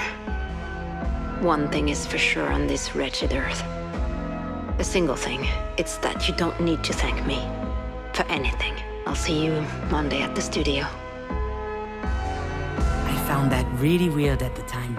This whole exchange. First of all, Marie saying beautiful things, sounding more loving than ever before. But on top of that, her almost scolding me for thanking her, as if extraordinary circumstances had forced her out of her self-imposed duty to bully me, and that she was having a hard time coming to terms with it.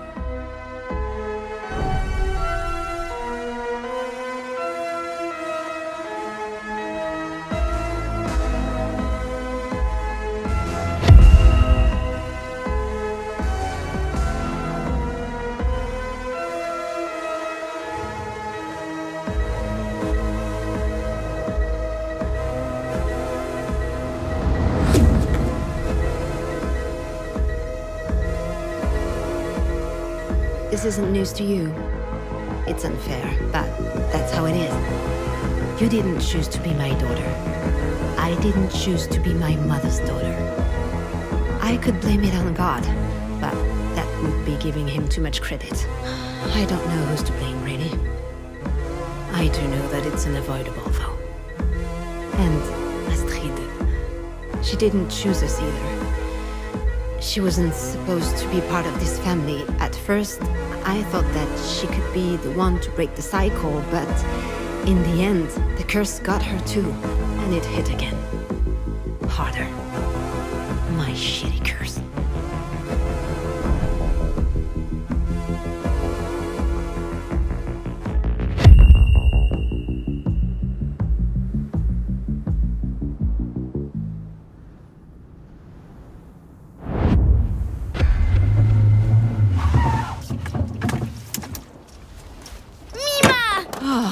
It's stifling hot in there. Yeah, sorry, AC's broke. Get in, we're running late. Don't sit on my script! You could at least crack a window. All that rain brought a cool front. Mima! Oh, sweetheart.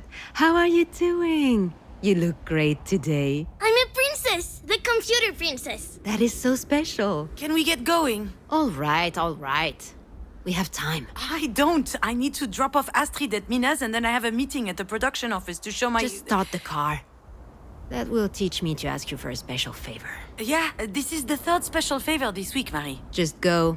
In great.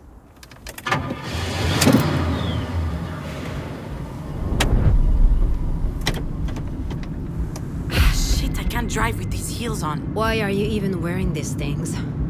Silly me, just dressing up for a business meeting. Sweetie, what present did you bring for me now? A Play-Doh pizza factory. I love pizza. You look really flushed, dear. Are you too hot? Let me take your coat off. Marie, what on earth are you doing? Just for 1 second. Forget it. Sit down. We're almost there. Just watch the road. You sit I'm down almost... right now. Stop that. You are worse than a traffic cop.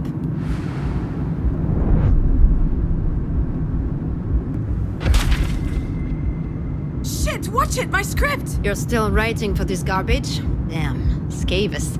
You might have the lowest self-esteem I've ever seen, but I must admire your perseverance. No one asked for your opinion. I didn't sleep all night. I can't focus. Also, I'm too old for this. Okay, I'm taking off my coat now. Anyway, sounds like you're not yet too old to be a mediocre writer.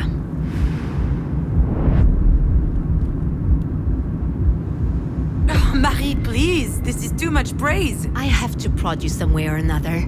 You are so incredibly lazy. And they keep coming. All these flowers. Really, I can't. Nothing ever comes easy to women in this industry. I had to build it all myself. No one was there to help me. I slept 4 hours a night when you were born. I worked all the time to provide for your needs. Oh, you really gave me everything, Marie, except perhaps self-esteem. Oh, and a father. You're not making sense, June.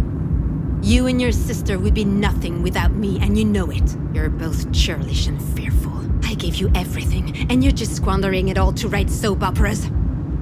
Maybe you'd be a better writer if you had to toil a little bit more. Who knows?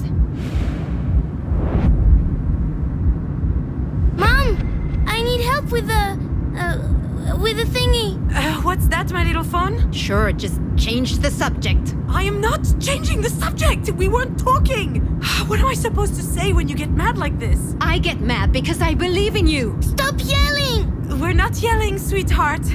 Anyway, this little one is only one thing you've done well. Speaking of which, if we could But avoid... if you're mishandling her the way you fucked up your career, that's concerning. Children are delicate. They need protection. You can put even the best child in a shitty family, they're gonna blow up. Wait, why are you even saying that? What are you talking about exactly?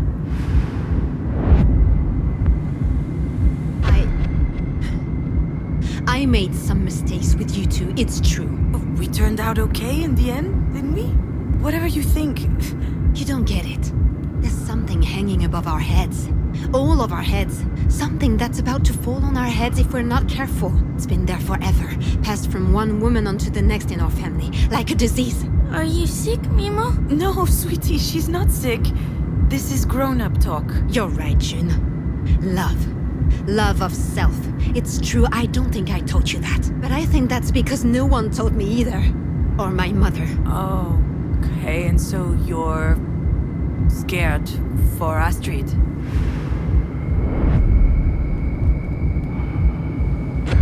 Hold on. You, Marie, the great Marie de Mange, you believe in that nonsense? There's no curse on our heads. Next time I'll keep my mouth shut. Unless you keep it open, actually. I know hardly anything about your life. Not a thing. But I do realize that you had a hard time. And that you're scared. I'm not scared. I think you are. You're scared we'll turn out like you. But we can change. Everyone can change. My dear daughter, I'm not sure about that. Do you think so? I know so.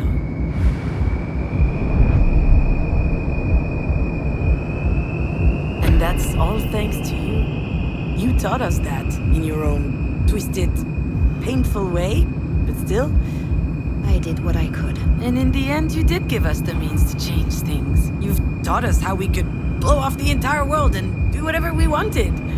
That's your way of showing love, don't you think? Love isn't my thing. Oh, Mom, come on. You love me and I know it, in spite of your best efforts to hide it.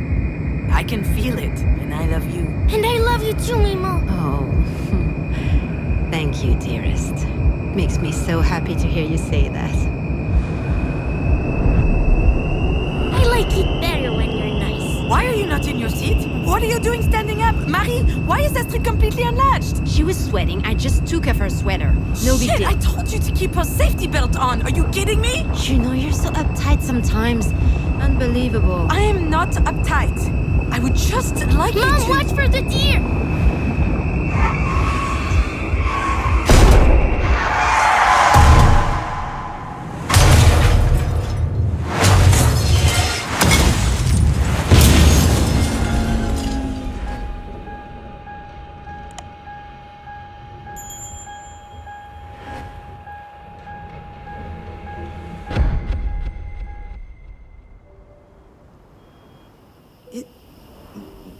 It was you? You knew, didn't you? The fight, the unlatched safety belt. I'm sure you remembered, and you didn't say anything. You just hung me out to dry with my feelings of guilt. That's it. That's the real reason.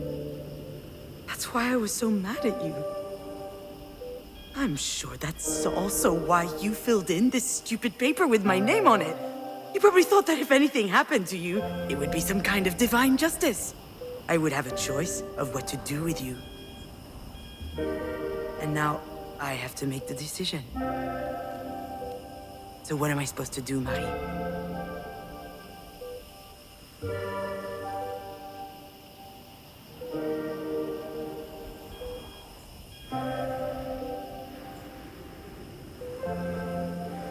Maybe we could invent something else. We deserve that. I could agree to play by your rules. One last time.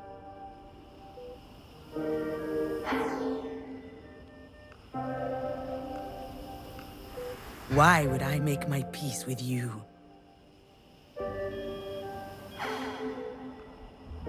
You know, Marie, I figured out what you're missing. You've been fuming inside for years because you have no hope. But no one can live like this. Not really. I need hope. That you'll be okay. That you will heal. That life will go on. And maybe even one day, you and I can talk. Really talk. About everything. And if, unfortunately, things don't turn out that way, if you were to die, at least we'll have had this. Hope that things change. Hope to change. I'm not forgiving you, Marie. As Astrid would say, there's nothing to forgive in an accident. The only one I want to forgive is myself. I forgive myself for my failures, for not believing in myself for so long. I'm sorry I had such a hard time realizing how strong I am, in my own way. I have the strength to live. I even have the strength to help you live if it comes to that.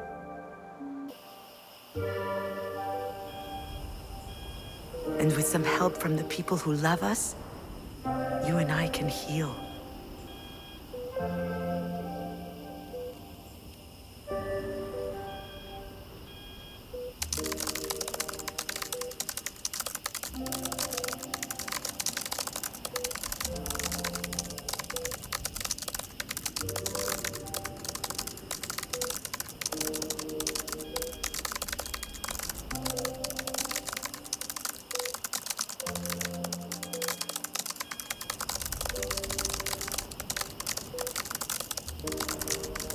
Mom!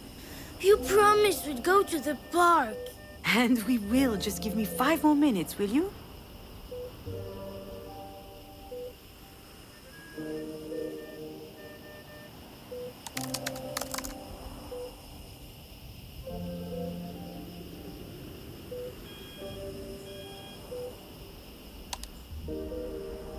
Mom! All right, Achille. Here we go. At last! Are you happy with your story? I think so. Fine. You'll read it to me later? I'm not sure. It's not really a story for kids. And... I want to try the red Stegosaurus today. Did you know his tail is actually a slide? Really? Can I try it too? Only if we buy ice cream on our way back. Seems like a fair deal to me.